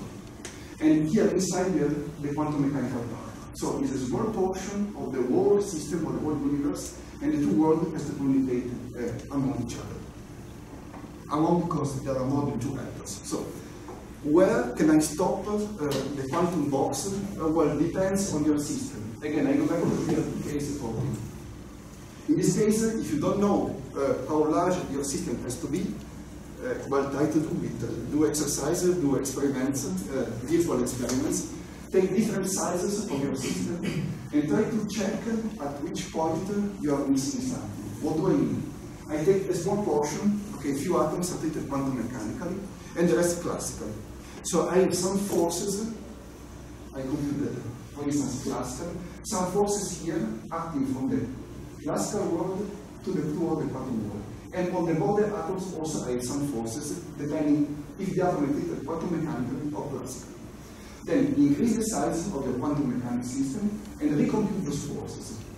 Are my forces computed when the system was small and the part was classical identical to the new forces when my system is larger and those atoms have become quantum mechanical? If the forces match, they are not so far numerically speaking, one from the other, then it's okay, I'm not doing a big mistake in taking the small region. If the forces are very different, if the sum here is weird, you have to increase the size of your system. Again, it is a thumb rule, depends on the system you are studying, depends on the conformation of the protein or DNA. You have to do this sort of exercise with the smaller and the smaller and the smaller quantum box, and stop when you see that the forces matches, computed classically or quantum mechanically, by switching those border atoms from the QM to the MM world. And not only that, you have to also keep in mind what happens to your system all along your trajectory, all along the time along which you want to perform your simulation. 10 picoseconds, okay, keep in mind 10 picoseconds. 10, okay, 100, take in mind 100. Why I'm telling you that? With this I promise to stop in a while. Because there are systems that evolve in time, they depart from the crystallographic structure, they expand, for instance, and you have to be sufficiently clever to see in advance that my quantum atom will assume a larger conformation after 10, 100, or 1 zillion picoseconds, depending how long you want to run your simulation. This simple example is an RNA enzyme called shorthand ribozyme. It's a piece of RNA twisted in such a way that it goes sticking on the RNA, and on that page, in the part of RNA which sticks can cut the RNA. It's a small molecular engineer that goes choking the RNA in the place in which there are genetic mistakes. Genetic mistakes go along with cancer, so this is a way of cure some sort of form of cancer. It has medical application, but nature invented that zillion years before us to make mechanism to make system evolve. So again, it is a small portion of an RNA. RNA, I hope all of you know what it is, just this sort of structure, double-chained and twisted. And this specific type of ribozyme that binds to an RNA is called actin ribozyme. So unhappy is another one. And goes choking in a specific place. Again, this is a simulation I did myself, in which I keep in my nose, so I know why there was a problem there. This simulation implies a treatment of the quantum region here around, quantum mechanical. Whatever you see as a stick and bolts are quantum mechanical atoms. Whatever you see as a small sticks are classical atoms. Again, it is not a sin to have classical atoms inside the quantum box. Normally you have that. People naively think that, okay, inside the quantum box there are only quantum atoms, outside only classical atoms. No. Quantum atoms are always in the quantum box, but inside you can also have classical atoms. Especially if you have a very twisted system like this one, in which one portion, one strand of the RNA is treated quantum mechanically, but the other strand is treated classical mechanically. So in that case, you can have classical atoms sticking inside the quantum box. The quantum box is just a border to tell you at which point I stop computing wave functions, but can contain also classical atoms. It is a sin instead if quantum atoms go outside the quantum box, as we have seen before. For that, there are cases to convince them to stay inside. Then again, if in this box I use this kind of arrangement, the ribozyme is a tricky guy that has counter ions, magnesium, divalent magnesium cations, and those two divalent magnesium anions that contribute to the chemical reaction, to the cut of the RNA. They involve the breaking and the formation of chemical bonds, the breaking and the formation of water molecules, so they must be treated quantum mechanically. So allow my cation to be quantum mechanical, guys, and all the rest to be classical mechanics. Again, here depends on the local. Let me go back. Bill Gates. It's Windows, it's not the device. Okay. Those atoms, normally those two magnesium divalent cations, they repel each other. They are positive and positive.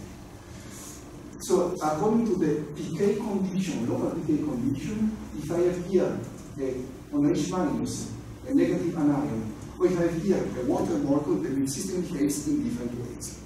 Here I have a positive, a negative, and a positive charge. So in a sense, I don't have the two magnesium repelling each other because they see each other. But if I am not in a basic environment locally, I am in a neutral environment, here I have a magnesium with a water molecule or nothing in between and another magnesium.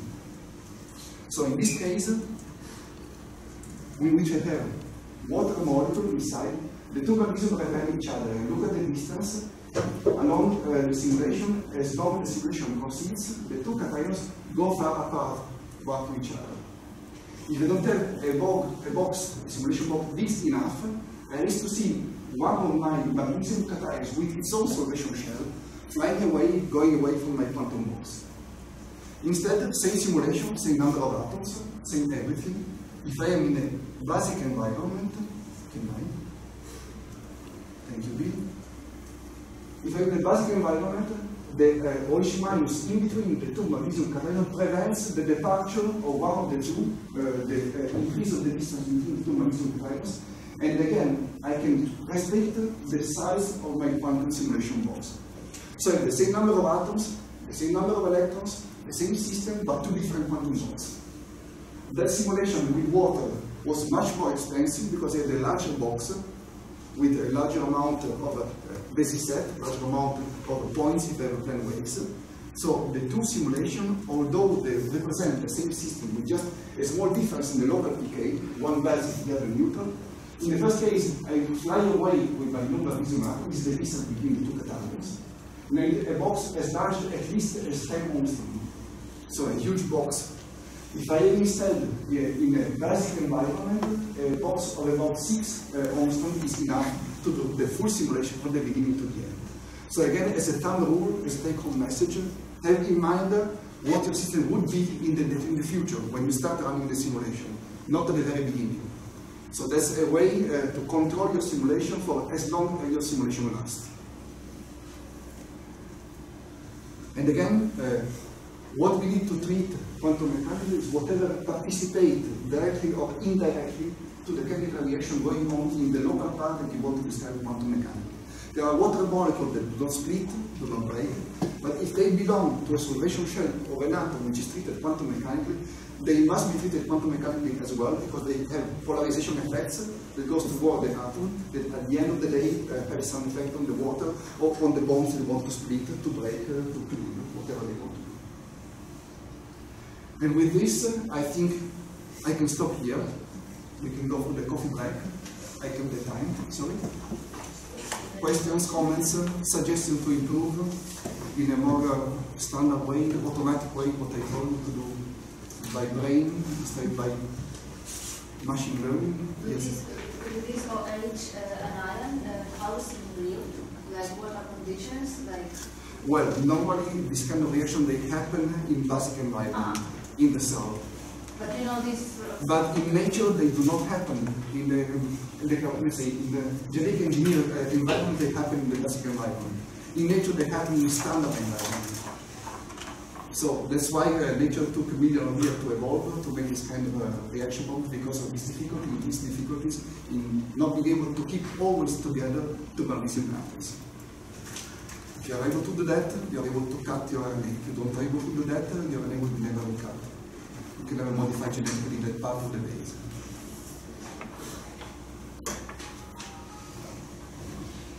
Questions or comments?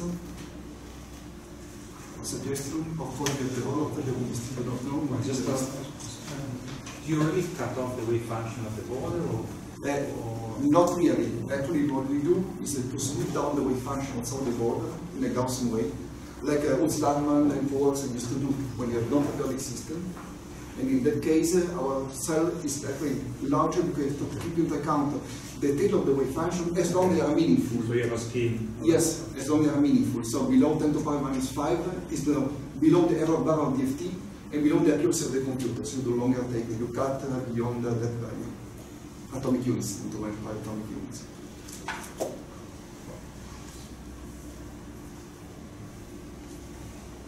Okay, coffee time.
Let's imagine that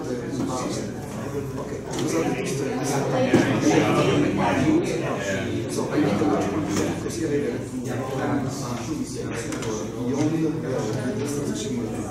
but the one is rush. So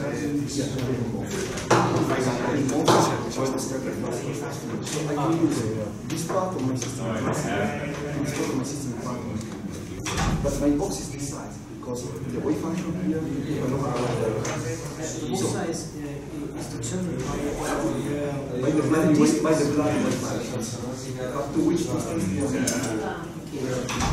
For example, I can take cutoff, yes, and that's why I can say if my cutoff is here, all this area is yes. But for example, the string, I can. This is interesting. So in my quantum box, part of the first row and nonetheless,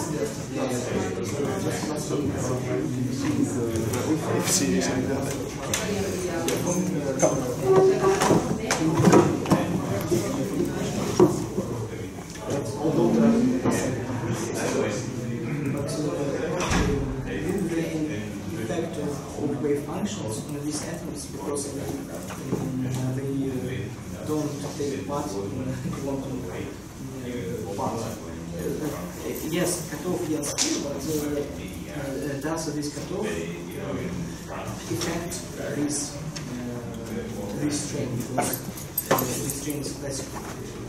Yes, we are still the interaction of the source class of atoms with the wave function and with the quantum function. So you have a particle measure the cloud, the point cloud discretized in density, that's a measure, and the fact which is the particle of the classical atom in the quantum box.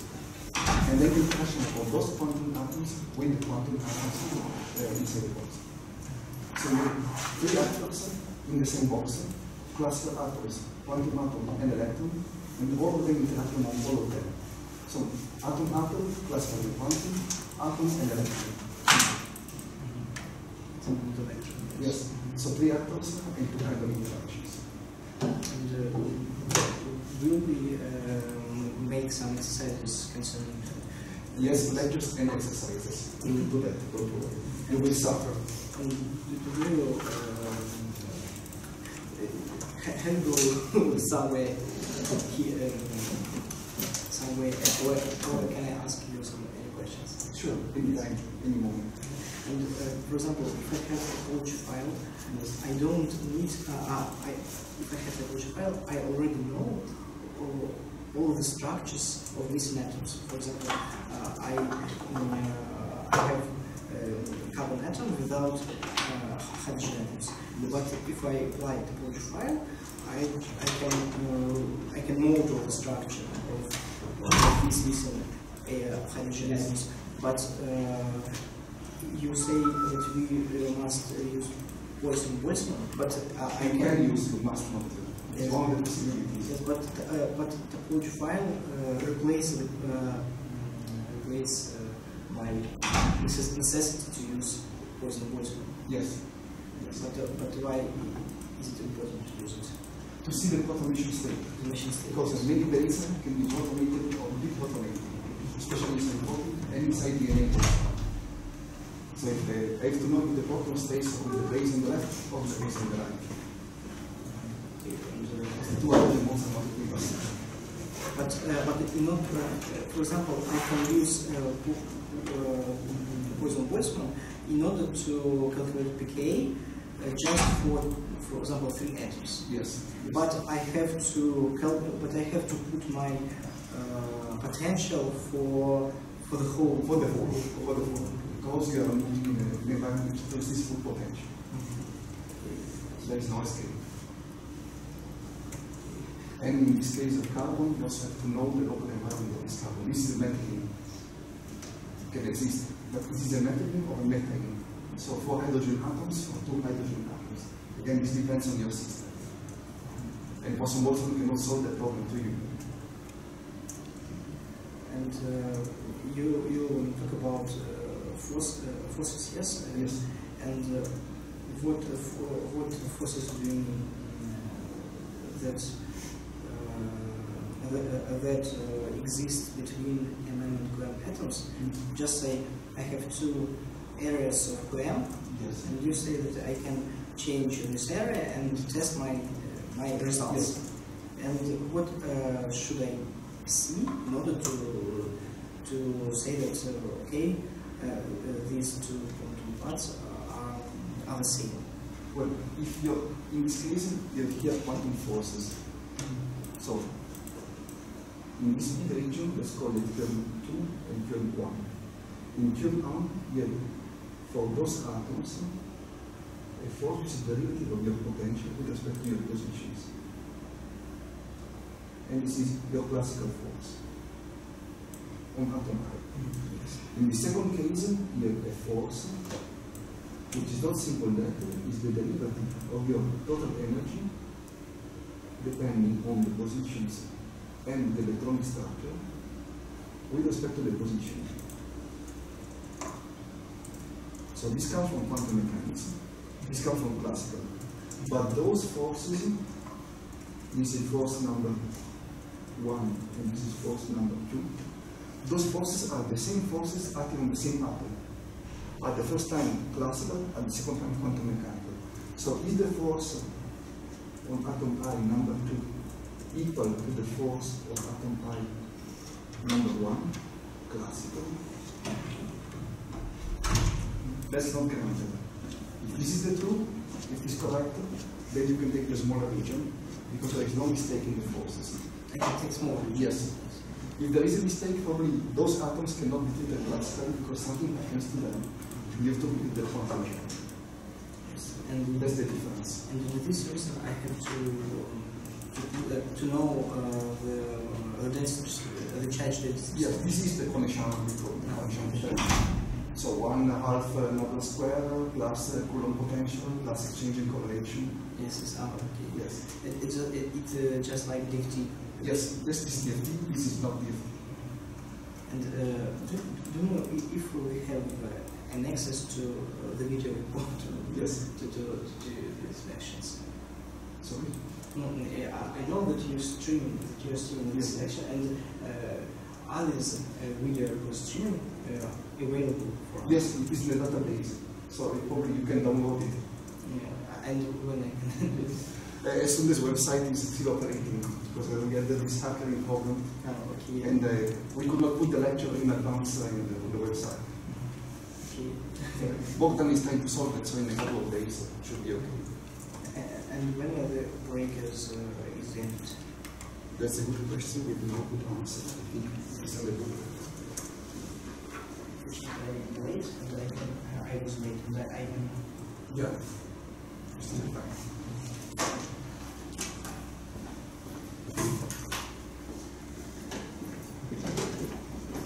It is upstairs. It's better if you exit from this side.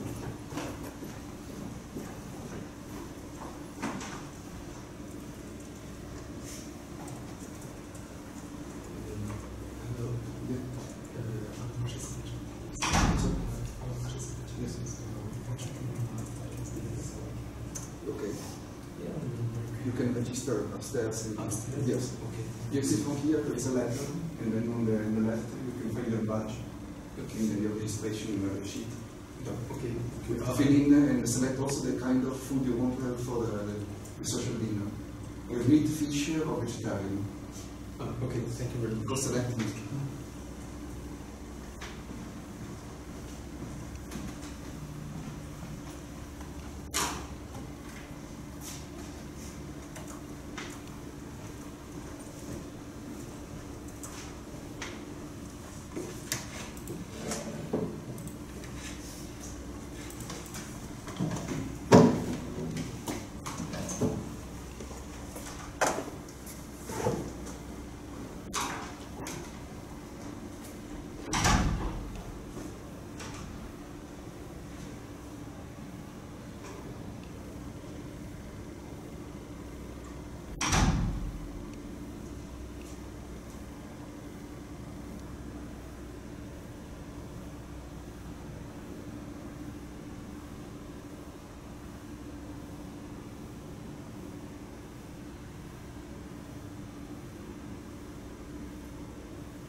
there is no difference between MC and B.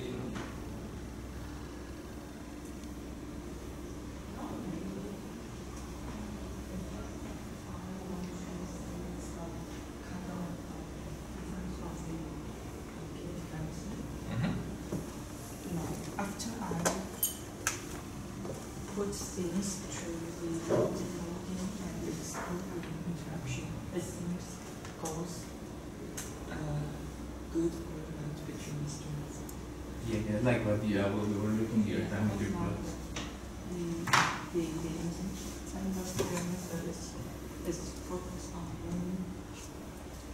one carrier and no interaction included.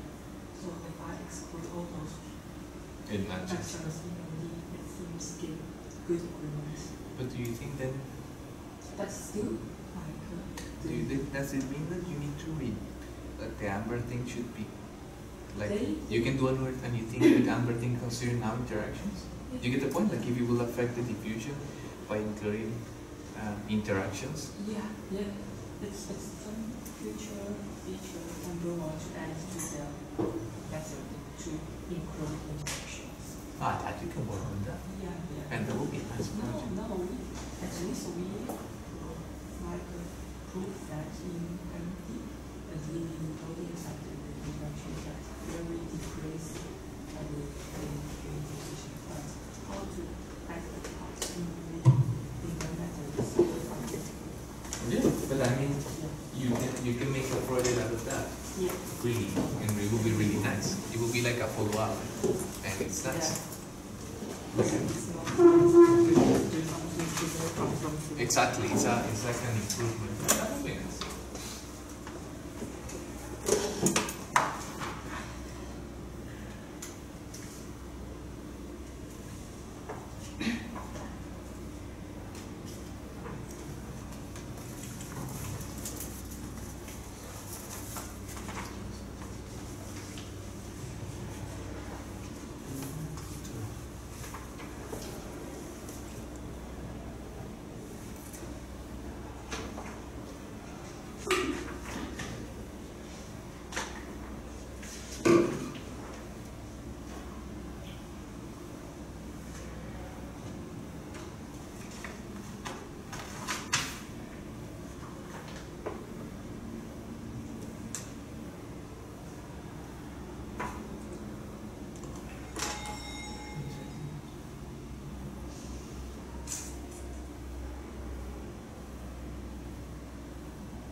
Welcome to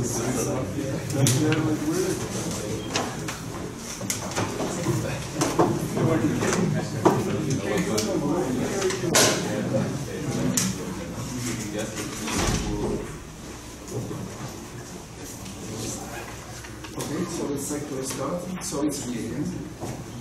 what I want to talk to you about this time is, after finish our shopping list, how to compute energies and to compute forces on our composite system. Well, first of all, the two systems that we work, the quantum one and the cluster one, discover that the total are in strong interaction with each other.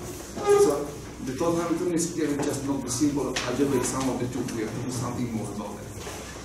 And the border matters. Actually, I won't talk to you too much about the border, how to cut two chemical bonds. Will come later, the next lecture, I think tomorrow. What I want instead to focus on is about how we partition our world and how we make our world connecting to each other, talking to each other, electrostatically and electronically speaking. So first of all, we have a total Hamiltonian, which is composed of the quantum part and the classical part. And an interactive part must, of course, be composed of the three actors that we have in our system. Three, because we have classical atoms and quantum atoms, so the two of them are, of course, inside.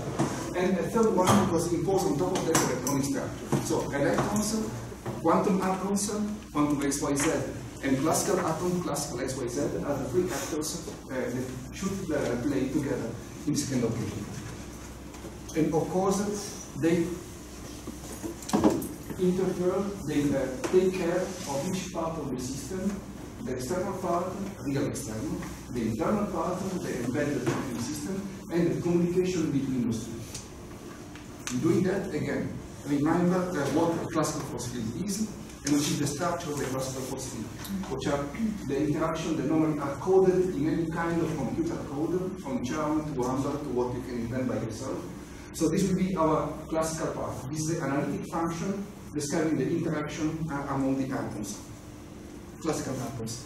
Where do you get all those parameters, this mysterious parameter, K for the stretching of the bonds, the other K for the bending, the other K for the torsion, and the equilibrium distances? Well, normally they are taken either from experiments or from quantum calculation done on smaller functional subsystems.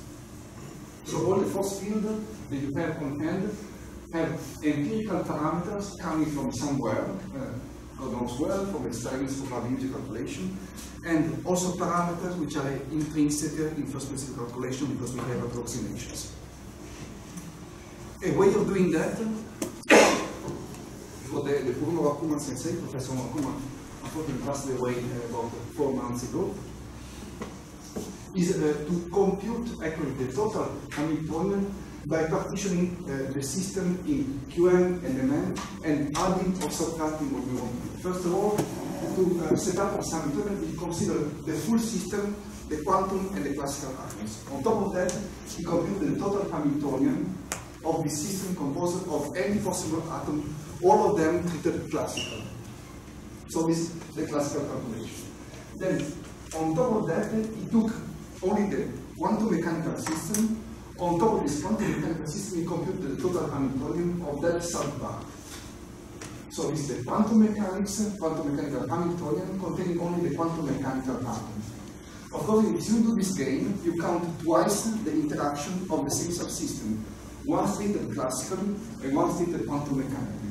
So you have to subtract the classical Hamiltonian, classical interaction for all those atoms you have to have inside the quantum mechanical calculation. So it's a sum and subtraction scheme in which first you partition the system, you compute the whole, you compute the subset, and then you subtract that classical part that should not be there, because otherwise it will be counted twice. The coupling done in this way is very good for computing energies, is disastrous for computing forces. If I compute gradient on top of that, with subtraction and sum of gradients computed with different Hamiltonians, the result will be a totally unstable dynamics. So you have to go beyond that to invent something more clever if you want to do dynamics. Good for statics, good for optimizations, good for atoms which are not moving, not evolving at finite temperature, neither in the canonical nor in the microcanonical ensemble, even less in the non-canonical. So that would be the Hamiltonian of the total system composed only of classical atoms. Everything that is pertinent to the potential is non-relativistic, so depends on the position and not on the speeds. Let's stay still in the non-relativistic regime. If instead you put quantum mechanics inside, as I told you, we have two kinds of atoms and then three kinds of interaction. Ion-ion interaction, quantum atoms, electron-electron interaction, and ion-electron interaction. So the story is complicated because we have two actors and then three kinds of possible interaction that interplay among them. Walter Kohn, again, Nobel Prize in 1998, he died 1.5 years ago as well, in 1992. He divided the interactions in electron-electron, electron-ion, and ion-ion. So what I depicted you before in colors, in red, in blue, and in green, are those three elements. I hope that most of you know that. If I look at your CV, you type that there's something inside. Many of you already did the first principle calculation, so many of you already know what the first principle means. For those who don't, I don't offend the other part. For those who don't, this is a preview, a rapid review of what it is about. So those three terms are all what is related to the electron-electron interaction. Those other two terms, unfortunately, were put together as external potential in the original paper of Walter Kohn. It's just external to the electronic degrees of freedom. It's not external to the quantum mechanical system. Keep that in mind. I don't like at all to call that external. And this is how we work the density. It's a theory based on the density, whatever the wave function are. So there's just auxiliary object, mathematical object to describe a complete electronic density. Then we have the ion-ion and the electron-ion interaction. What are they? For those who know, sorry to be repetitive. The first one is the Schrödinger term, the Schrödinger kinetic part, the kinetic operator, 1/2 number square. We use the atomic units, so the electronic mass is equal to 1. And of course, it's split in complex conjugated and non-complex conjugated. The second one is two-body interaction, Coulomb interaction between charge and charge divided by the distance. And the third one is all the rest, whatever we don't know. This is again a big act of fate. Everybody claims that this kind of function exists, nobody knows how it is shaped, but there are theory approximations for that. And depends most of the time just on the density, a few times lately on the density and the gradient of the density. So the first correction, non-local correction, with respect to this computed locally. And all of them, of course, have to be integrated inside the whole supercell where your electron cloud is localized. So this is a big sum on top of the mesh point used to discretize the wave function of your electronic density. So this is the red part, electron-electron. We have another green part, which is what we call the pseudo-proportional interaction. We don't compute the core part of the interaction. Imagine a carbon atom. The 2s and the 2p, they contribute, they constitute the chemical bond. The 1s does not do anything. So the short-range problem is taking away this concept by the use of pseudo-potential that replace the full electron system with a lower number of electron system counting only the valence electrons, but mimicking the behavior of the right potential at least beyond a certain range, beyond a certain radius. This is what pseudo-potential is about. And the rest is just the charge-charge interaction of the classical atoms, that in this case, on top of that, an electronic cloud. And the way of doing that dynamically is what Carl already showed me, is the Lagrangian proposal by Roberto Carlo and Michele Parinello in 1985, that has a fictitious kinetic term. Well, this is not an electronic dynamic. What the hell is this? Imagine a hydrogen atom. A hydrogen atom has a 1s electron around it. If the hydrogen atom evolves in time, evolves in temperature from one place to another place, that it moves, fluctuates, and x, y, z change place. I want my 1s orbital to change place as well. So it is an update of the position of the orbital, but not of the nature of the orbital. So it's not a dynamic of the electron, strictly speaking. The electron does not change from the ground to the excited state, but electronic clouds will move consistently together with the atoms. So what I want to keep during the motion of my atomic object is the cloud around them, describing the chemical bond, the chemical environment, the electronic environment around the molecule. No more and no less than that. So this is a fictitious dynamic of the orbitals that have to follow in a Born-Oppenheimer-like way.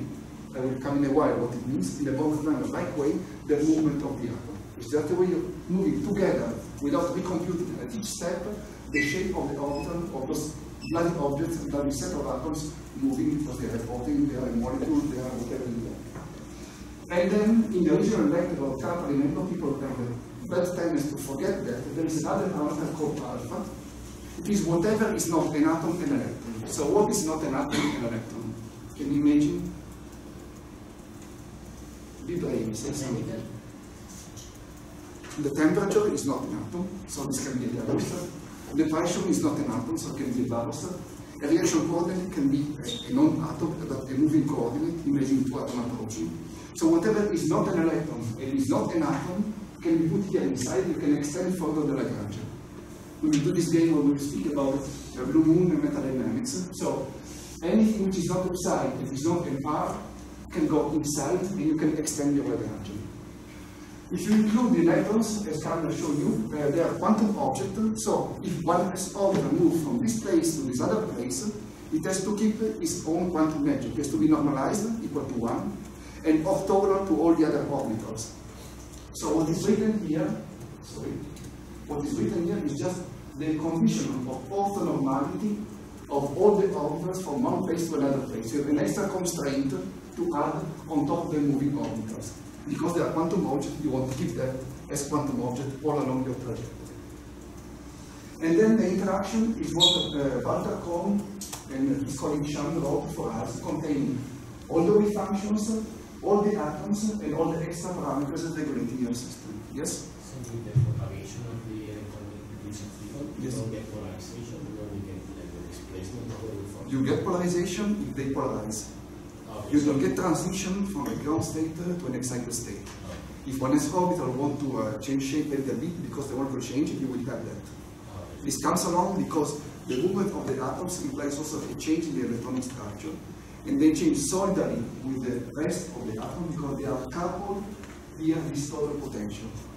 So atoms which are far apart, they increase the polarization. They come close together, the two centers of charge coming close together, they decrease the polarization. Yes, they are elastic wave functions, but not excitation-like evolving wave function. They don't hop from the bottom surface to something else. At the end of this set of lectures, I will tell you that they hop, but this is another story. This is the non-adiabatic stars. Yes. And how does dynamics perform when studying, for example, reactions? Are they all... Don't rush too much. I will come to that. Okay, and this is just historically speaking how the growth, the field growth since the publication of the carbon. So what do? We have Lagrangians, we write down the order Lagrange equation of motion. For the electrons, for the ions, and whatever is included in your system. And if we write that, what we have is a set of equations like this one. So this moves the orbital from one place to another. If they want to change a little bit shape, but not from one S becoming into P, for instance, they change a little bit shape and they follow those clouds solidly. They don't really because they are coupled here to the same kind of total energy function, plus the normality constraint. Atoms change again according to Newton-like equation of motion. This mu in front of the electron is basically a time scaling. If you imagine this mu put as 1 divided by mu in the denominator, and this is the second derivative with respect to time, 1 square root of mu is the ratio in time in between the integration of the ionic motion and the integration of electronic motion. I probably come back to that later. Those two guys here, Roberto and Miguel Angelo, when they were young, now they look slightly older than that. If you don't like a Lagrange in questa Hamiltonian and do a Legendre transformation, you're back to your fantastic Hamiltonian. If you do the motion of electrons and nuclei in the Campanella way, so we have an equation of motion for the orbitals and for the atoms, what do we lose or what do we have in common with the Born-Oppenheimer? Well, if you do a Born-Oppenheimer, I move the atoms, I reoptimize the wave function of the ground state, and so they have no speed, no movement of the electronic structure. It was correct at the beginning, it's totally correct also at the end of my first step. In the case of Campanella, I move the equation with the equation of motion, also the electrons, let me go back one moment. Since I move also the electrons, they of course have a speed. They acquire a minimum of speed in order to be able to move solidly with the nuclei. And so they don't stay exactly on the bottom of the Born-Oppenheimer surface.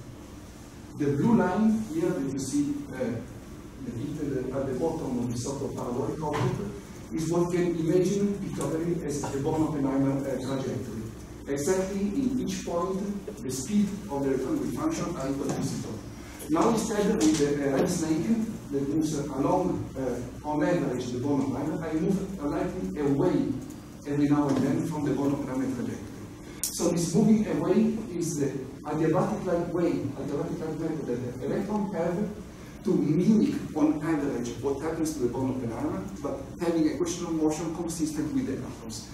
How far do I move away from the bone of banana surface? Well, two crazy German guys, Bormann and Schütte, in Deutsche Mathematik, it was in German original, there is an English version now, you can download it for free from the web. They proved that for a finite Hilbert space, like we had, because we truncated the expansion of our function, in a finite Hilbert space, the upper bound of this excursion of the red snake with respect to the bone of banana is the square root of the mu, of this parameter, this infamous parameter that regulates the equation of motion. Of course, if mu goes to 0, the two trajectories coincide exactly. But if the mu goes to 0, I kill the equation of motion of the electrons. If mu is too big, my snakes make large excursion away from the bone of banana surface. I risk to lose the adiabaticity. Again, it's a game of compromise. Don't choose the mu too small to keep the equation of motion, don't use the mu too big to keep the adiabaticity. Try to keep both of them alive, at least for the time at which your simulation lasts. Again, this is the upper bound that you can regulate by selecting by yourself, and this is one of the input parameters in your exercise in the afternoon. Select the mass in such a way that you can control what happens to your system. You can conserve your constant of motion, energy, volume, number of particles in the microcanonical, temperature, number of particles, volume in the canonical, whatever has to be conserved must be conserved numerically, if the parameter is correctly stated. And in the practical implementation, since the memory of the computer is finite, we have to truncate our Fourier series at a certain point, what we call the cutoff. There are also other reasons why we want to cut at a certain point the Fourier series. We don't want to go to infinity because at the end of the day, since it is uniformly convergent, you just add numerical noise to your system. And you use too much memory in your computer, and you have something which is below the accuracy of the DFT. So cut at a proper way your Fourier extraction. Then plane waves, if you control that with a single cutoff, are a total variational basis set. So if it's not enough to describe the system, you can increase the cutoff, make your mesh finer, and I will explain you why, by just selecting a higher cutoff. And plane waves have another good property, besides other bad properties, they do not depend on the position of the atoms. So they don't have to be derived with respect to the position of each atom in your system. They don't have so-called pull forces. And in this case, it's easy to compute forces, forgetting about the ionic degrees of freedoms. With localized basis set, you cannot do that, because they are centered on the atoms. The atomic coordinates enter in the wave function. You have to compute all the gradient, also deriving those wave functions with respect to atomic position.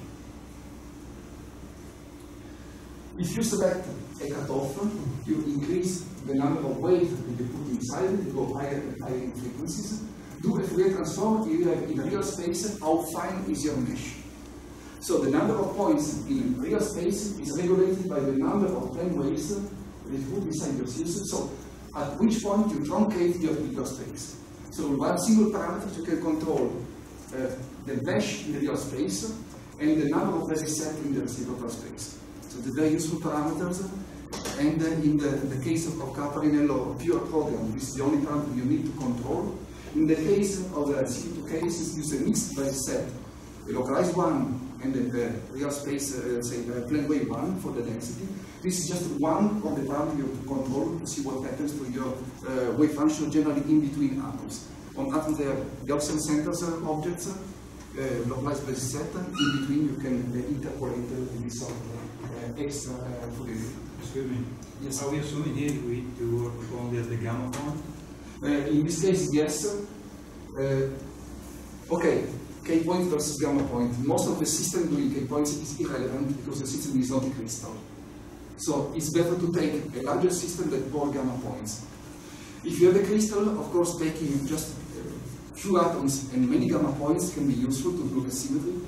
But it's a disaster when you want to see what happens to an atom with respect to another one. Imagine a simple silicon.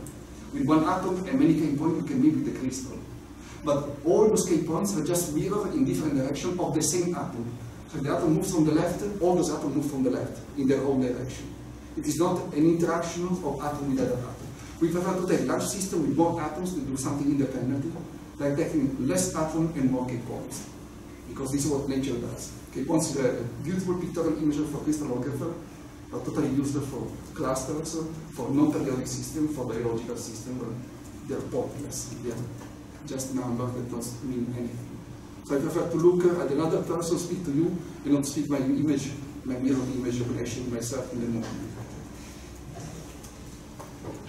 Okay, let's go on. And this is why I told you that this view parameter is what regulates the time integration of electron with respect to the ions. Because if we discretize in the parallel sense, the second order equation of motion is the second derivative in terms of finding increments, no more and no less than that. And those two parameters, delta t is my time step.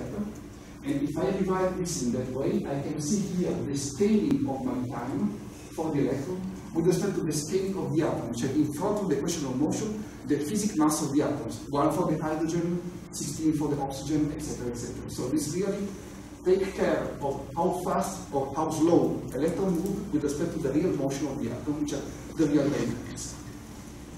And again, this regulates generally the area of the physical system. Is your input parameter as well as delta t. Delta t, in this case of non-multiple time step, delta t is in common with the ions. Mu is what you select specifically for the electron. Again, two numbers you have to put by yourself in your input file and see if things evolve normally or abnormally. Let's go on. We have also the interaction with the external world. This was beautiful. It's all what you need if you have just a quantum box, but with the external classical box. What do we have with the external classical box? Well, at least at the border, we have an interaction, a particle mesh interaction. Which mesh? Well, all the charge put on a mesh, on a grid inside the quantum box, interacting with the ionic charge outside the box. All the non-quantum atoms have a charge on top of that, even zero, but they have a charge, and those charges feel the presence of the quantum charge. So this is a Coulomb interaction, charge-charge divided by the distance, in between the electronic structure of the quantum box and the classical atoms not having electronic structure on top of them, outside or some of them inside the quantum box. And then I also have charge-charge interaction of all my quantum atoms, the J1, with all my classical atoms, the R1. Again, I have here 1, 2, and 3 actors, electronic structure, quantum atoms, and classical atom, and all of them having those two kinds of interaction. You can imagine already from this how many forces you have to compute. Let's compute that together one by one. So this is basically the price you have to pay for each kind of calculation. As you see, in the case of the quantum part, the standard price to compute is the number of electrons times the square number of the basis set. No more and no less than that. In this case, for the classical part, the most expensive part is as the cost of number of atoms times number of atoms. It's the calculation of forces. But here you can have the real bottleneck because we have billions of classical atoms and a lot of basis set, a lot of wave functions. So this can really kill your calculation, and it is the place in which you have to pay special attention in handling that. I hope I can give you an idea of how to handle that tomorrow, probably in the second lecture. Anyhow, these are the three kinds of prices you have to pay in any kind of QMMM calculation. If you have, in this case, localized basis set, this is basically the price you have to pay. This is the number of Gaussian you put inside. This is the number of assemblies on the Gaussian or later type out that you do. And again, the scaling is identical to what you have in the standard method. The same happens to the rest of the two interactions. And in plain way is the same. So we have cardinal equation of motion that were good just for the quantum box. It is clear that they are not the rest of the world. They are not containing still the classical part. We have got something else here to make the system fit. There is another world outside the quantum box that's interacting with it. So that's the electron structure interacting inside the quantum box, classical tonality condition, waiting for the part of the interaction coming from the external world. Again, those are the quantum atoms inside the quantum box with their own consistent total energy force, Cecam, waiting for the rest of the interaction coming from the external world, the classical world. And the thermostat, they are the thermostat, they do not depend on atom and electrons. So the new force component has to be computed from the quantum world to the external classical world, and from the external classical world to the internal quantum world. So there are two ways. One by one.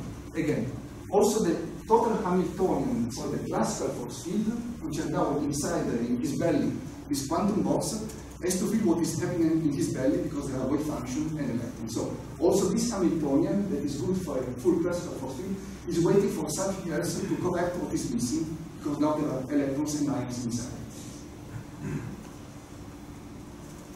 Let's take the first one. So just the electrostatic interaction of the classical atom, the small q, the pi, and the quantum atom, the big z, the valence charge of the atoms, and the big j. So j are the quantum and pi are the classical. They just remind this. If we have to compute the forces coming from this kind of interaction, just atom-atom, I'm not yet to the electrons. I have to compute at least two kinds of forces.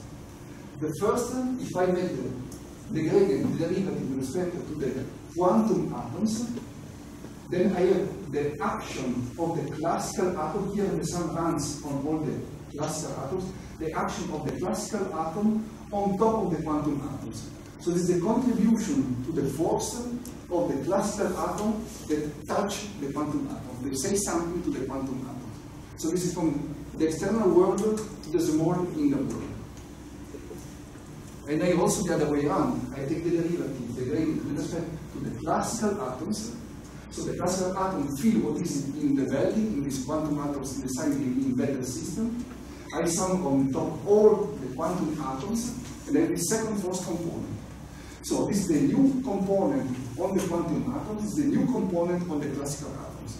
Already two force components with just the interaction between atoms and atoms. So expect more when I put also the electrons inside. Electrons. Okay, the electrons appear here in terms of density. I have to derive them with respect to the electronic density and with respect to the classical charges.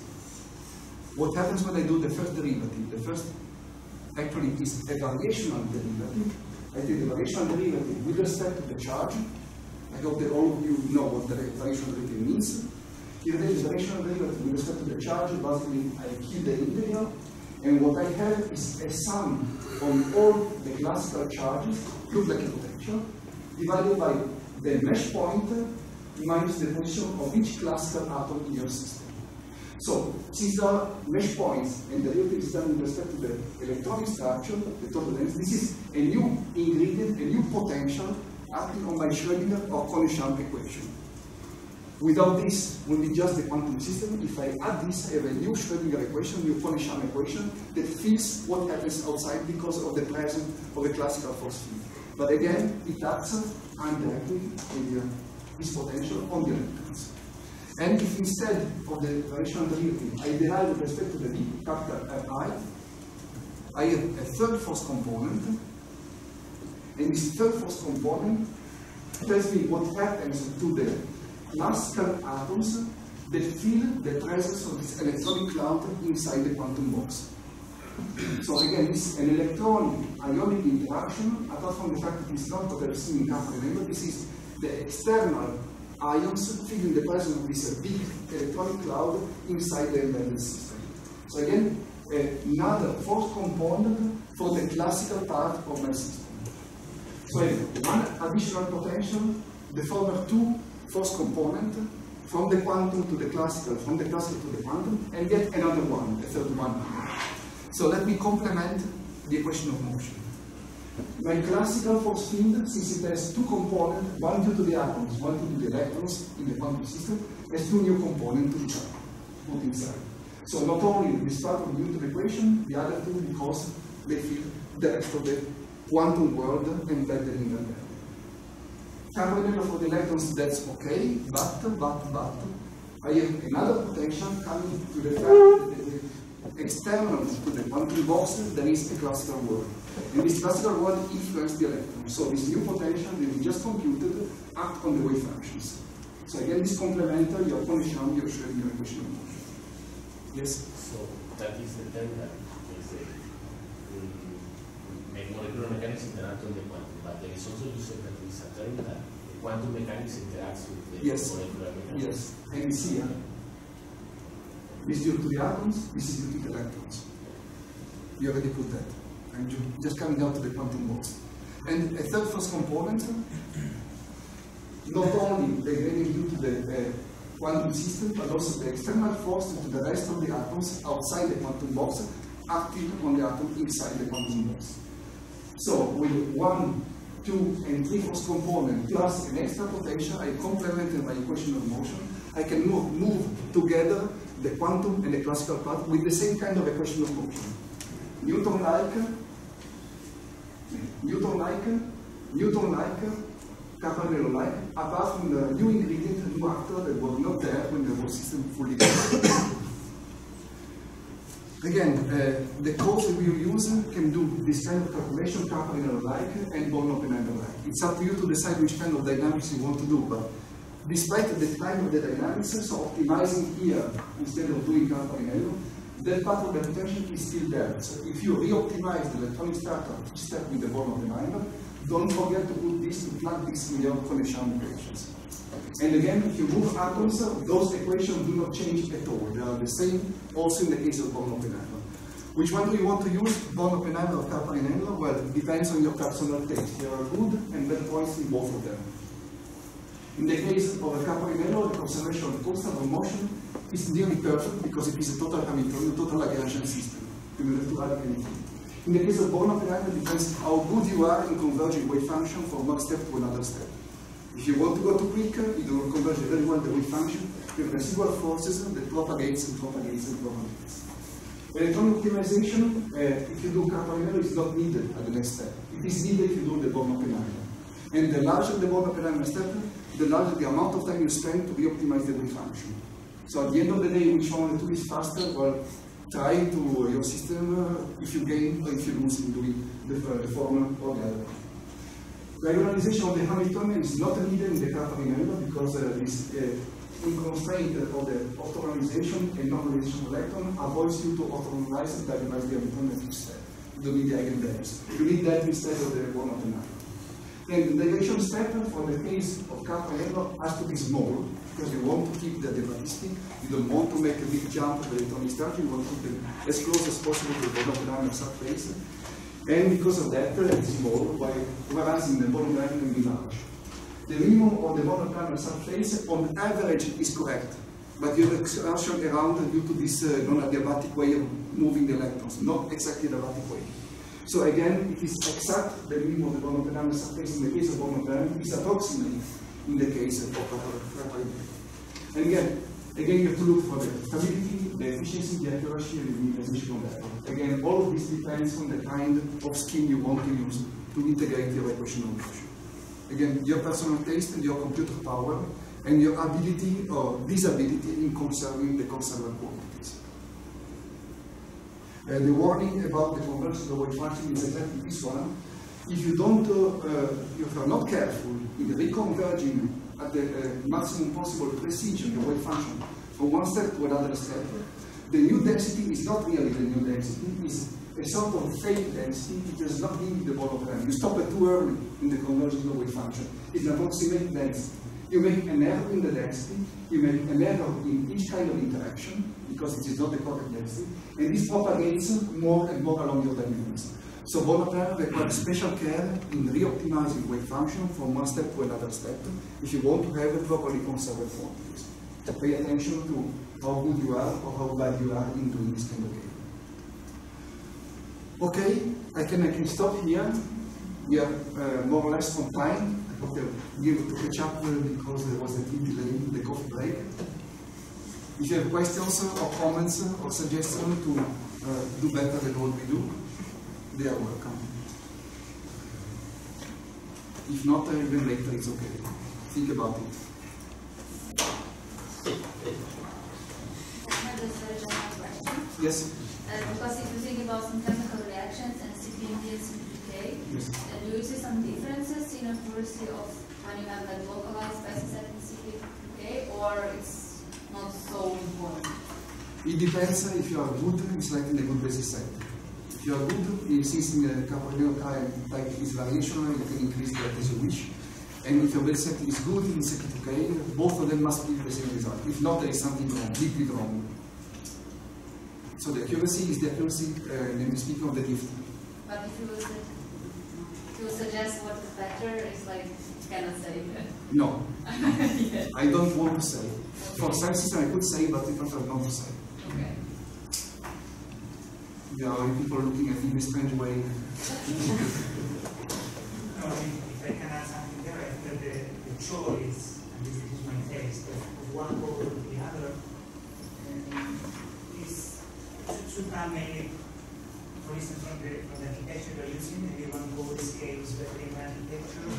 Also, the system you are using, how many atoms are included in the QM region, for instance, because, as I was said, in CP2K you are using a localized basis set, so you have many atoms in the QM region. Probably it is going to be the slow calculation with respect to CPMD, for instance. CPMD cares more about the size of the simulation box because it uses plane waves. So, I mean, there are many details, but basically, as he said, if you are using a good basis set, the result should be the same, the final result.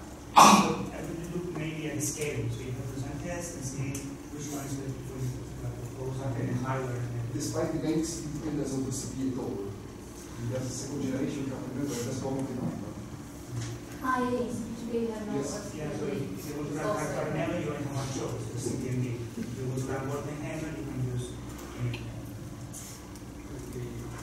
For the basic set, is there a difference then for interpretation? Because if you have plane waves and you want to see orbitals and things like that, you have to project. I don't know if the localized, more localized, you have a better sort of, or not.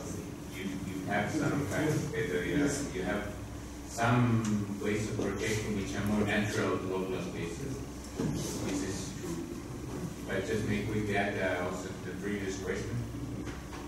They are only speaking on basis, and I would also mention pseudopotentials because for some elements it's very difficult to find a good pseudopotential. So might say that you find it for Bayesian code, which you cannot use in CP2K because CP2K is very limited on the pseudopotentials.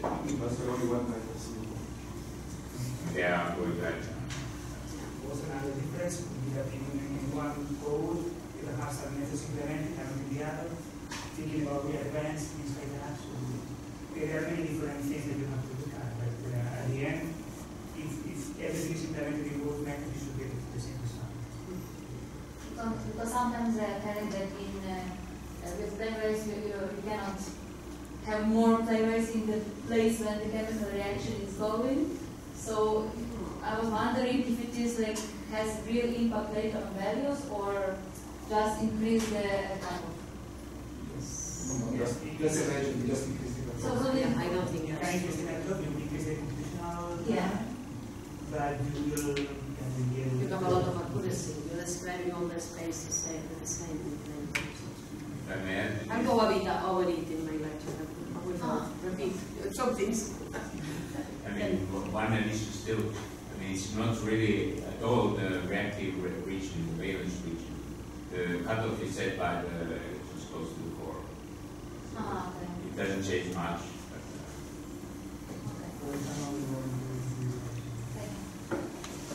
Okay, now let's see some more practical lecture because you need for the exercises this afternoon. I will tell you what is the basic input of CPMD. First, I will explain for a normal CPMD calculation, so not QMMM, and then we will see how to modify it for the QMMM. There will be other lectures, same, but CP2K oriented, no? So that's for CPMD. So CPMD code is as a code based on the original code of Capolinero that was an old code, and then it was later made it parallel and more sophisticated. That was done in 1997, so the original Capolinero is in 1965. It's a code written on Portland 77 or 2019, and it's about 150,000 lines. It's freely available, so you can download it. Just in the register in the CPMD So the structure of the CPU, the CPLD input file is organized in sections. Those are the most important sections. There are some more. Section CPLD, section system, VFP, and atoms. So let's go one by one. In the CPLD section, here you define what the type of calculation you want to do. You want to do energy, you want to compute just energy, so what again is called single point calculation. You want to do optimization, dynamics, what do you want to do? This is a wired section. If this section is not there, the program doesn't work. So the minimum keyword that you should put there is optimize wave function. That means minimizing the energy functional. When you do this, this is what is called a single point calculation, a calculation of the energy. The program dumps out a restart file, restart.1, to two files, and another file called latest, which is a very simple file that just, if you edit it, you just see that it says restart.1, and it means the program should look at the restart file in restart.1, because you can generate more than one restart file, but the minimum is that you have one. The restart file, you don't open it, you don't because it's a binary file. It contains all the plane wave coefficients and so on. As in CPLD, we use the plane wave coefficients, now I'll show before. And what is stored here is all these coefficients of the expansion of the orbitals in this case is set. What else? We can do other things apart from optimize wave function. We can optimize also the geometry using the typical Hessian matrix, gradients, and so on. That means use the wave function from the previous calculation. That's what it is. So we optimize the geometry, but we already started with optimizing the wave function in the previous calculation. Or you can do it all together, so you optimize not only the coordinates, but also the wave function. Geometry, but also the wave function in one single job. And these two files are always dumped out. Let's see. You can also do molecular dynamics. So once you optimize a structure, maybe you want to do molecular dynamics. The keyword is molecular dynamics, and if you don't write anything, it is Carparinello. If you write PO here, it will be born open. And to do molecular dynamics, you cannot start just from scratch, but you have more wave function. You should have optimized the wave function and optimize the structure, otherwise the dynamics goes crazy. So since you have done it before, you want to restart the wave function and the coordinates. And you restart from, you write latest, because then the program looks at this file latest and looks what is written there, and it's written restart.1, so it gets the coordinates and the plane wave coefficient from the restart.1 file. Excuse me. Is it important the order in which you put the comments? No. You can change the order. And if you write in small letters, it's commented. It's just that the first letter is small, it doesn't take the rest of the sentence. So maybe you want to keep it because you want to remember something that you used in the previous one. You can restart also many other things, no? Restart the thermostat parameters, the cell parameters, because you can do also dynamics in which you move the cell axis, the dimension of the cell, ABCs. You make what is called a Parinello-Raman simulation. We don't do this in QMMM or for biomolecules, but in other applications you may want to do it. You want to move not only the atoms but also the cell. Just things that the rest of if you write here mirror means the output file will contain the input file, so you will always know which output corresponds to which input. LSD is for local spin density approximation, so if you are using, you are treating open shell systems, if you don't write this keyword, it's a closed shell calculation.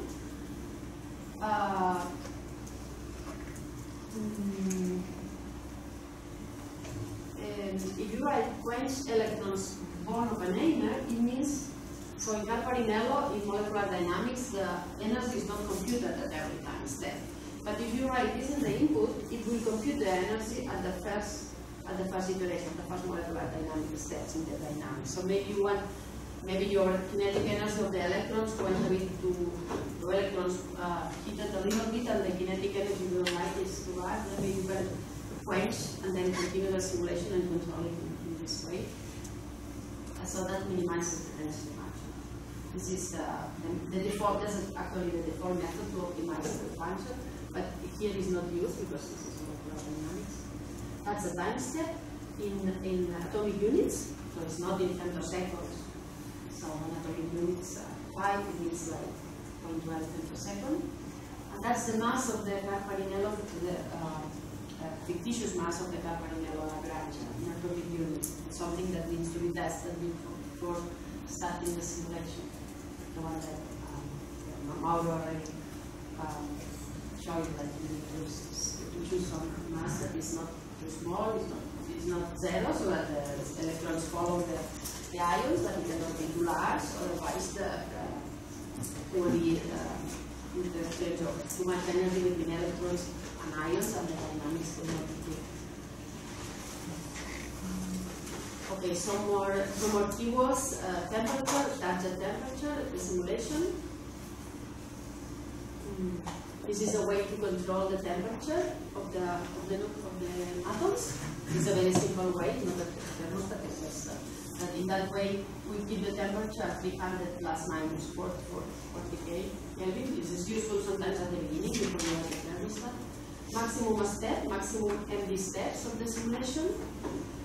That means here that we are setting the trajectory in XYZ format every 20 MD steps, and we are storing files every 200 steps. All the other information. Then there are much more other options. No, I'm just showing you the minimum or the most important ones, relevant ones. Then there is this section system that contains information of the basis set, all the information of the system that is not just that type of calculation. First, since we are using plane waves are periodic functions, naturally periodic, and you need to define a box size. And this box can have different symmetries. So there are some keywords to specify symmetry. One is for cubic, and then there's 2, 3, 4, diagonal, clinic, etc. And let's imagine we use a cubic box, which is one. And the box dimension that here in this format, this is A1, so one axis, A1, and then this is A2 divided by A1, so it's 1, so it is cubic.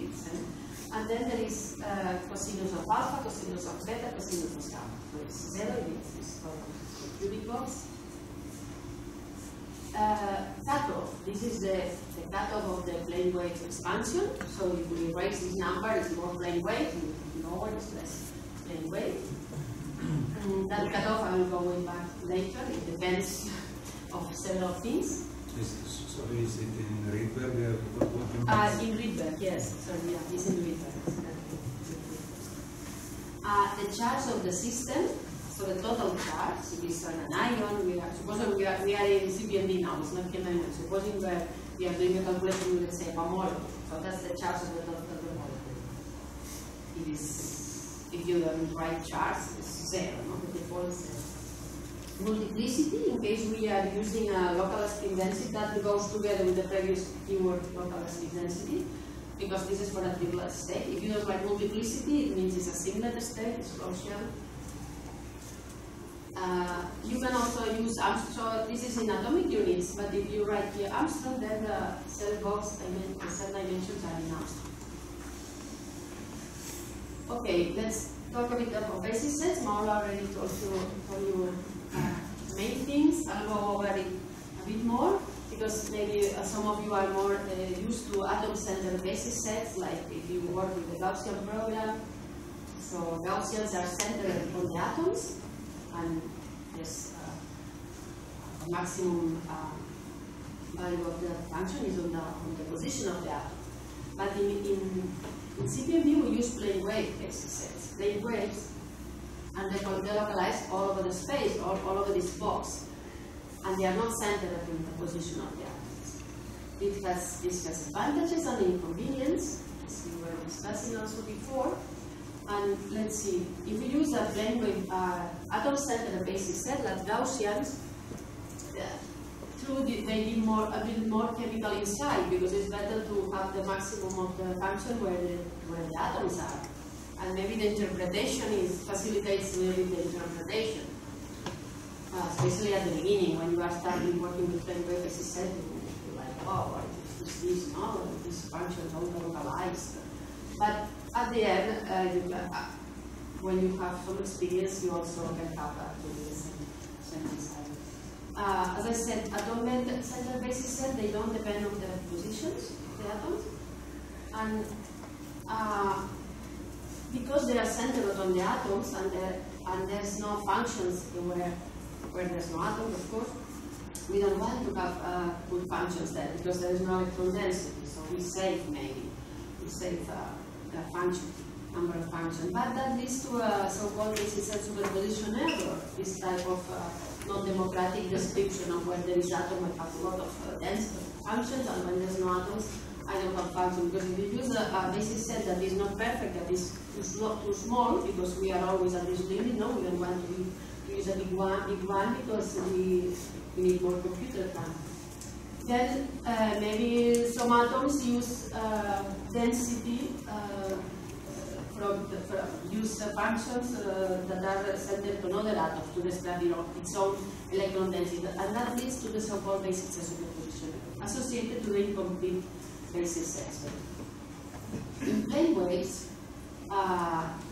we don't have this, because the plane waves are localized all over the space, when there are atoms and when there is no atoms. So this is one advantage. Another advantage I already mentioned, that because they are independent of the atomic position, the forces calculations is easier, because there is not so-called polar forces that have the derivative of the plane wave, the derivative of the basis set function with respect to the position of the atoms. If these functions do not depend on the position of the atoms, these derivatives are zero, so it facilitates the calculation of the force. So in that we need to compute the forces very quickly, very often, because the time step is very small. But on the other hand, the calculation of the forces is very easy. And many operations are very simple with plane waves, because they are periodic. You can use fast Fourier transforms. So, but if you use a good plane wave basis set and a good atom-centered basis set, of course you will have the same result, the same good result. When you use plane wave basis set, we wonder how many plane waves do I need to use, and what does it depend on? How do you compute the number of plane waves? So, the number of plane waves in my system depends on the cutoff that I use, that is, I choose this cutoff, and the volume of the cell. This is a formula that you have in the, I'm sure it is in the CPMD manual, So you see number of plane waves, this is the volume of the box, so it's linear with the volume of the box. So if you use a bigger box, you increase linearly the number of plane waves, you increase the computational cost of the calculation quite a lot. That's quite a lot. And then you also depend on the cutoff.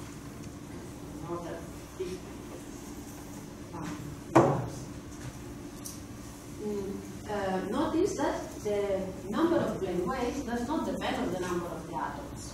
This is different when you use atomic center basis sets. If you add another atom in the system, that means more basis set functions. Here, you use another, you put another atom in the system, and that doesn't mean more plane waves. It's the same number of plane waves. That doesn't mean it's good or it's bad. It depends, because if you put another atom or another amino acid in your field region, probably you need to increase this box, because at least this amino acid was already covered by other amino acids that were already in the field region. But normally, if it's far, or you need to increase the box, and then that's more costly. So in plane waves, of course, if the atoms you are treating in PMMM, or in the field region, they are more compact, the box will be smaller and the cost will be lower. So that differs very much how what is the distribution of how they are distributed these atoms. And in atom center depends on the number of atoms. So okay, the number of plane waves depends on the cutoff. But what is the cutoff that I need to use for my calculation? As Mauro mentioned before, I forgot to add, this is a property of plane wave that you increase the cutoff linearly and your simulation, so your results are more accurate. No? It's not like in atomic basis sets, maybe you put one more basis set function and you don't know if it's going to be better or not, depends what type of function you are, if it's polarization or diffuse or whatever. So the cutoff which is the minimum cutoff that I need to use, of the pseudopotentials that I use for each atom. We'll go back to it later. It depends. So it depends on the type of atoms that you use and the type of pseudopotential for each atom. If you actually there is a pseudopotential library, and people that has developed this pseudopotential already give like a recipe of what is the minimum cutoff for this pseudopotential that you need to use. And the atom with the higher cutoff, the pseudopotential that you need to use with the higher cutoff determines the cutoff of the calculation, of the whole calculation. We'll go back later. So in CPMD you can also work with isolated box, so not periodically replicated in a space, not periodic boundary conditions, other type of conditions. It's called an isolated box or isolated cell, and in the case of that, if you use this, periodic potential is zero in the boundaries, it's not replicated, and you specify in symmetry that you put 1 for cubic, 2 for Carnot, etc. You drive to 0, that means the box is isolated. And then there is several methods to solve the Poisson equation. So that's okay. I think same as before. They just change here 0. So another section is the DFT section. But here you specify the functional that you want to use and other options that are not so relevant for first approximation to CPMD. So let's just finish this section. Now, then there is the section atoms. That is very important. This is where you specify the atoms, where you give the coordinates of the atoms and the pseudopotential. So they are grouped by type of atoms.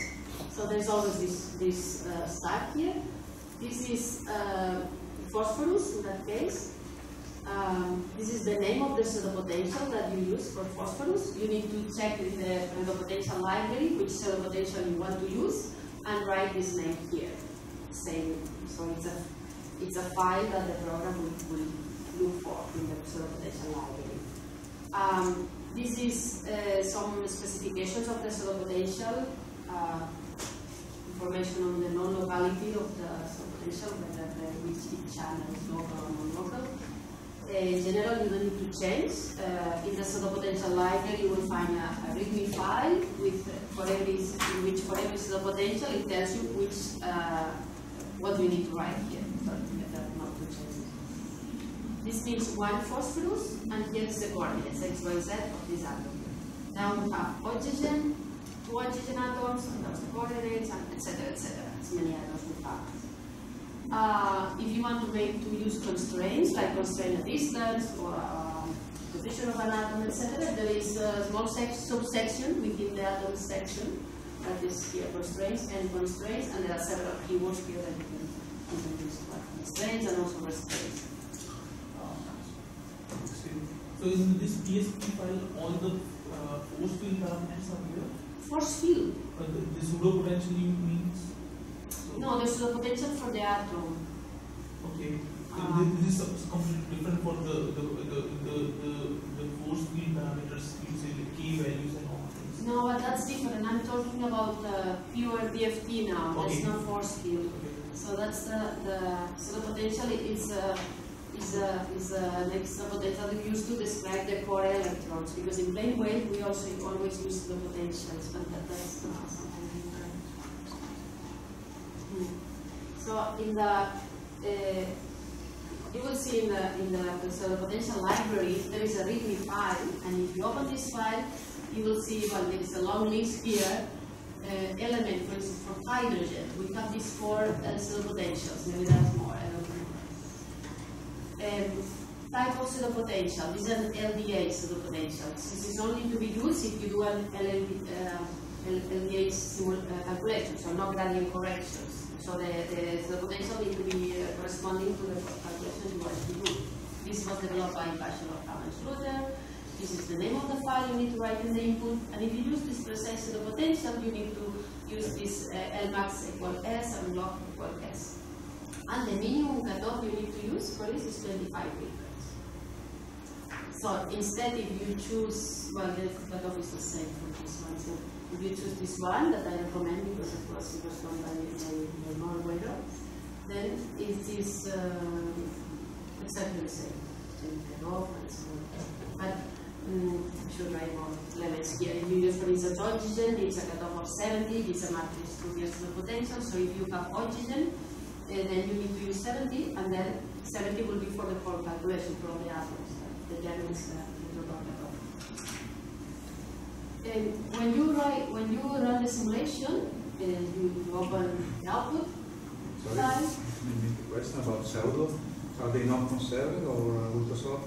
Yeah, no, all these are non-conserving. Yeah, and the PPLRD, I think all of them are non-conserving. Different recipes, Martin Fourier's, Bodecker, or but is there any requirement for non-conservation? For non-conserving usually are done in optical spectroscopy, for example, but for molecular dynamics, soft are more. You need more. You need a smaller cutoff. You say cutoff, but in CPMD is not implemented ultrasound. Okay. It's not implemented. Yeah. Maybe Maura knows more about it. Yes, it is implemented. It is, but irrelevant. The time you were saying when using a larger measure in the case of non-conserving, the value is large. You waste the augmented charge. I see. So but then it's not. It's not. So it's not well implemented. Yeah. Of course, also as I know in the ultrasoft, can you relax this criteria, the non-conservation, but I guess there's some penalty on this. It's more accurate. This is smoother in the core part. Excuse me. I have another question regarding the pseudo potential.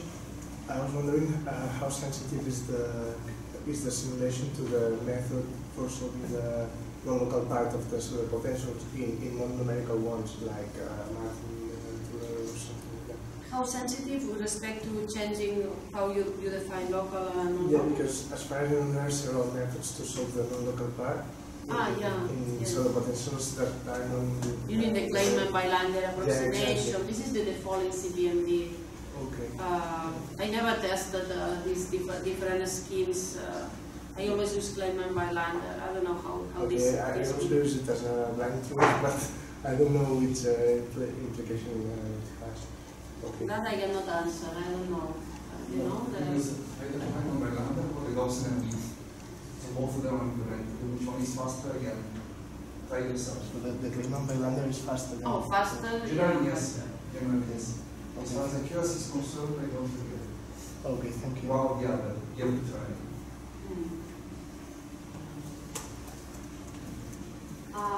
So in the output you will see this more rows here. So you will see NF. This is the number of MDs. This is an output for molecular dynamic simulation. This is number of MD steps. So from 1 to 10,000. So this is the kinetic energy of the fictitious electronic subsystem. So the kinetic energy of the electronic degrees of freedom. This needs to be always a small number, and it makes oscillations at around an average value. It needs to be also very small compared to the kinetic energy of the ions. This is the temperature, that also has oscillation. The potential energy, or the electronic energy. The classic is the total energy of the nuclei, is the kinetic energy of the nuclei, that is not down here, is not written, the kinetic energy of the nuclei. What is written is the temperature, which is proportional. So the classic energy is the total energy of the nuclei plus the Konisham energy. And that's not the total energy in Capraniello, because we still need the kinetic energy of the electronic degrees of freedom, and when you add it, then you have this other number here, Hamiltonian energy, that is the total. And this is the displacement, mean square displacement of the atoms from one step to the other, and that's the time that it takes, the time in seconds that this every step takes. That depends. Sometimes it's practically the same in every step, that depends on the machine where you are running, or there's no differences. So, there's much of other sections, like properties. If you want to time-dependent DFT, cannot we'll talk about it in Friday. You can also even do classical DFT and so on, some for band-pass connections, package general, there's many other sections, but those are the ones that are always there. Now, imagine we are doing not a CPLD calculation of a molecule, but a QMML simulation. So we have a big molecule, and one part of it will be QM, the rest will be MM. So we still use the same input, similar input, but with some modifications. First of all, in the section CPMD, this one, we add a new keyword, QMML. That indicates we are doing a QMML simulation. Then there is a new section, another section, QMMM and N, where it says several details of the classical, of the MM region that we are coupling with. Topology, so the topology topology that comes from the Amber simulation or the Charles simulation, the one that we did before. Coordinates is different, so we don't. We still have this atoms section, but we need to specify also the coordinates of the whole system, not only the QM but also the MM. And this is we write here the file in which the protein coordinates can be found in the appropriate format. It needs to be in Gromas format. So before later we need to do a conversion when we come from a classical program to the QMMM, to the CPLD. Then a small input that contains some parameters of the MM. The force field that we use, by CPLD we can only use Amber or Gromos. And this, I will explain you, this is some regions, some approximation that related to the approximation that we use to compute the electrostatic interaction between QMM and MM. So, as I told you before, the electrostatic interaction, so this is, imagine this is the QM regions here. The electrostatic interaction between the atoms of the density, the QM region, and all the atoms of the protein, all the MM atoms, is quite expensive. So, what is the approximation that CPMD uses is to divide the classical part in 3 regions.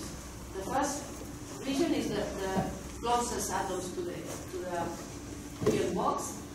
We call it NN, nearest neighbor. The second layer, we call it ESP, and the third is MM. And we need to specify this radius, two radius that are here, NN and ESP. And the electrostatic calculation is computed very well here, not so well here, and less more approximate way here, because the atoms here they see it's very far away from these atoms, the QM region. So it can be approximated, the density here can be approximated by dipole, quadrupole, etc.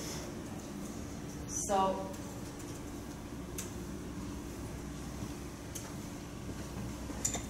let's see more in detail. In the first region, the nearest neighbor region, here electrostatic interaction is computed is computed exactly. So it's the interaction between the charges in this region and the electron density on the QM region or QM box. In the second layer, here we do an approximation, and instead of taking the electron density on the QM, we compute, the program computes ESP charges on the QM box, compatible with the electron density, and its charge-charge interaction. Charge on the QM with charge on the NM for this region, ESP. And for the last region, is a multipolar expansion on the NM charge. So then it is more costly because the two regions are very far away. Of course, these radius need to be tested because you need to make sure that this is not affecting your results the radius that we use. So I'm not going to this, but if you are interested, this is for instance described in this methods in symbology how to test these three regions until the energy is converged. So okay, why in the CPMD QMMM? So the section atoms, the last one that so the section DFT is the same. The section atom is a bit different. Well, there is these constraints that are similar to before, but the atoms are not specified in the same way. We still have these potentials. This is here in this section you specify which atoms will be included in the QM region. So before there was some coordinate. No? Here there is a file with coordinates of the whole protein, the whole biomolecule. But then this is the whole system. Then in the atoms you specify which ones of these atoms are QM. And you don't give the coordinates as when we do a pure DFT calculation. You don't give the coordinates of the atoms. You tell the program that I want atom number 421 will be QM. Also atom number 435, which are also positions. So instead of coordinates, you give the atom number here within the coordinate file. So the program will look and consider this field. Output energy in base is a QMM. So that's the output energy is in pure CPMD, the one that I showed before. If it's QMMM, then there's a new column, energy of the QM, so the QM energy, electronic plus kinetic energy. These are QM atoms that are polarized by the environment. What else is new? So the temperature is not new, it's still there of course, but they refer to the whole system, QM and MM, and these other energies also refer to the whole system. And while these ones refer to the QM region because you only have potential energy in the QM region, the kinetic energy of the electrons, this is the carbon kinetic energy, and energy. And I think I don't need to, I think I already showed this. So, okay, specific for AMBER followed by specific for if you do AMBER simulation with the AMBER program and then you want to continue with the CPMD QMMM. So you have this system preparation. You need to do this. You are here, you prepare the structure, then you relax, minimize. You run the MM program, for instance, AMBER, you equilibrate, and once the system is equilibrated, you prepare the QMMM. To prepare the QMMM, if you are using a CPMD, then it means you need to use a small program that is provided with the CPMD that converts AMBER files to files that CPMD can read, and this is in almost language actually, it's a change of language. So it provides, this converter provides a Gromos input file, a new topology file, so in a different format and coordinates. And this you give to CPMD, and these new files are the ones that you introduce in the CPMD input. I'm afraid I'm finished. For the Amber simulation, the whole system is treated classically, or also we should specify like QM region and MM region? For the Amber, Yeah. no, it's fully classical. So first you do a fully classical simulation, you accumulate, and afterwards you think which atoms you want to take quantum mechanically, and you run this conversion, and you start CPLD, QMMM. Can you use GROMAX or Amber or something and put CPLD as a... There is an implementation with GROMAX, I think, yeah. But I'm not familiar with it, but there is an interface with GROMAX as well with CPLD. Not the one we will use this afternoon, but there is.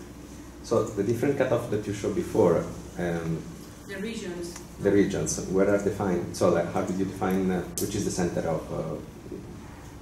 of the radius of the circle that you were you defined? Okay, yeah. This is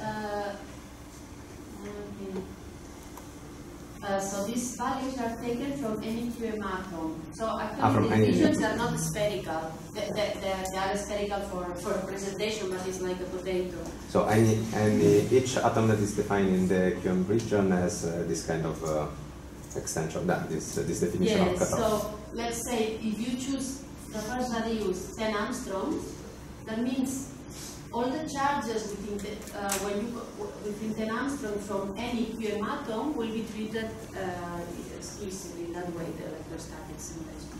Yeah. And that changes from MD step to MD step because the QM region changes. So that changes, and this how many atoms are here, how many atoms are here, and how many atoms here is updated at every now and then. But then everything that is into that come into the QM part, then will be treated as a quantum system, right? So in theory, if the atom that you define in the beginning will spread out along all the system, but you will have a full QM system. No, so you define how many exactly the atoms that you want to be QM. Yes. And then you need to define also a cell that covers these atoms that include. So the atoms should be inside the box. You define also the box. You also define a box, here. Because this doesn't change between CPMD and CPMD QMMM. So it's an isolated box, it's not periodically repeated. Of course, this quantum box is not periodically In the input file, where do you define this box? In the input file, how do you define this box? In the section system, where goes system? In the Because maybe I lost like it. in the CPMD, it's here. This is still in CPMD QMMM. You still have this section. Okay. So you have the cell that is box.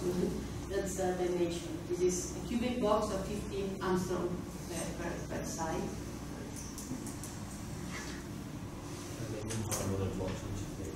Yeah, you also have another one, but the dimension of the big box is on the files that are read by.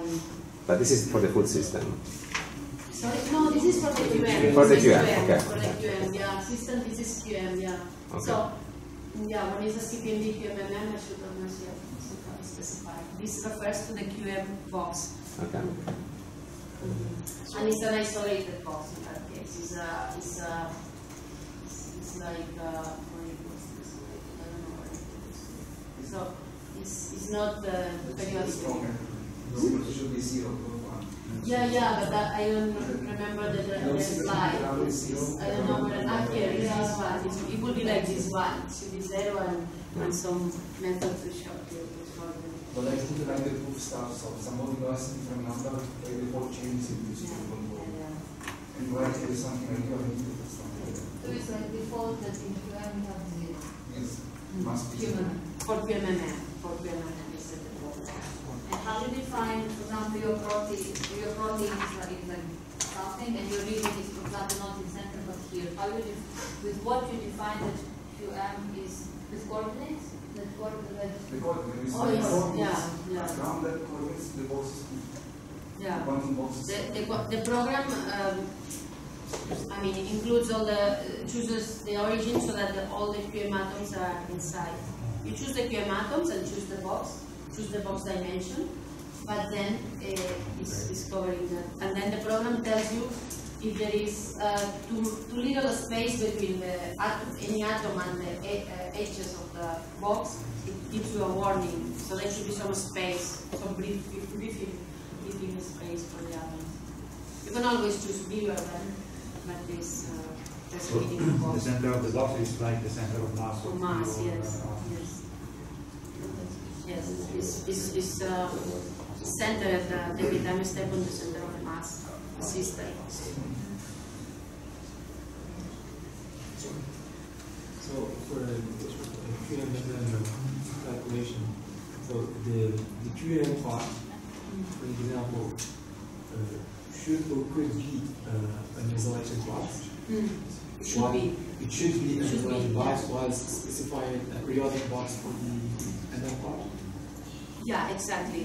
The MM part is a periodic box, right? But this box is not in the dimension of the other box, the big one, is not in the CPLD input.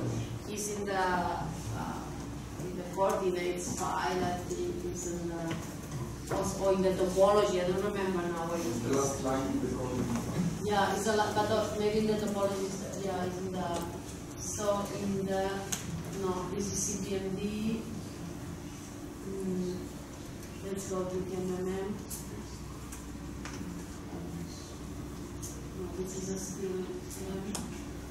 So here in this file, the file that CPMD reads will contain the coordinates of the whole biomolecule. Then in the last line, sorry, XYZ of all the atoms. Then there is also a dimension of the big box, and this one it is periodically repeated in space.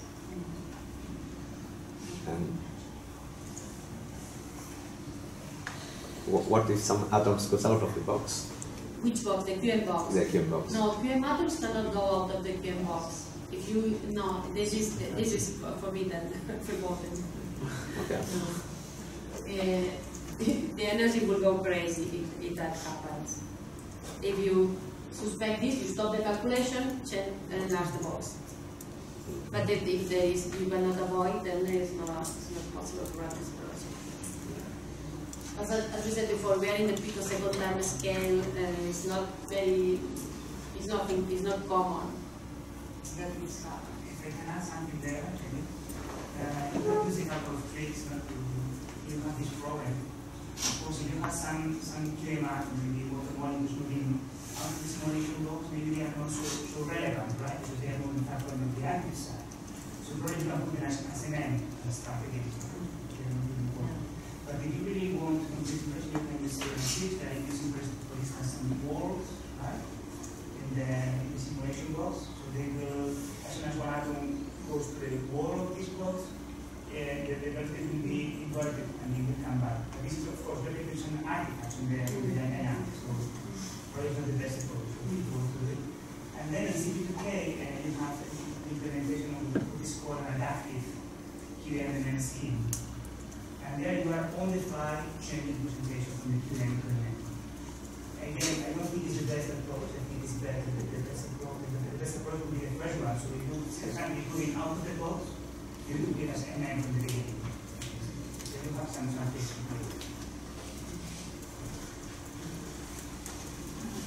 I think I asked one thing, because there are different methods to define border between M and N. And now we were telling mostly about this linked atom superpotential. So this is a default in the CPMD KMM, no, I don't know what to. Or can you define if I should? hydrogen something? Yeah, it is default. It will come later. Actually, I have skipped this. Of course, in the input you need to specify this. Yeah, you need to select this, and this is the atom section. Maura will tell you this. I should have told that this is not. I think. Oh, I spent less time. Let's do more questions. Many of the questions can be solved in this afternoon in the practical. Because then you look at the input file and you will be able to understand better, or you can understand this answer. You get there to answer. Yeah, in exercises you have an input like the ones I show, that adapted to the program, the problem we are going to investigate, and you will see again and then you can ask us.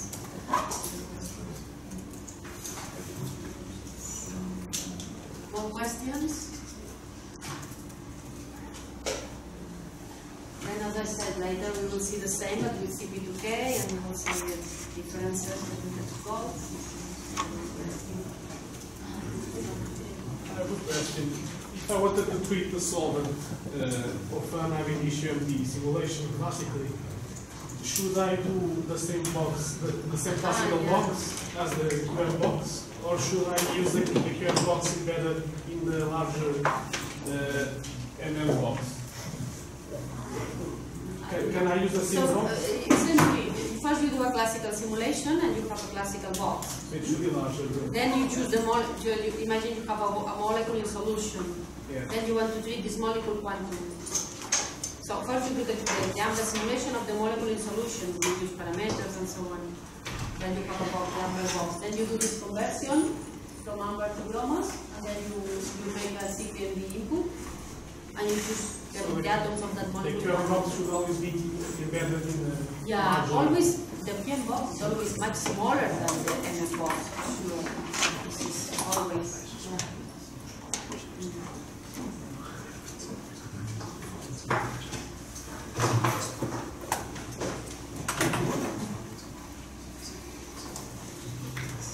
More questions?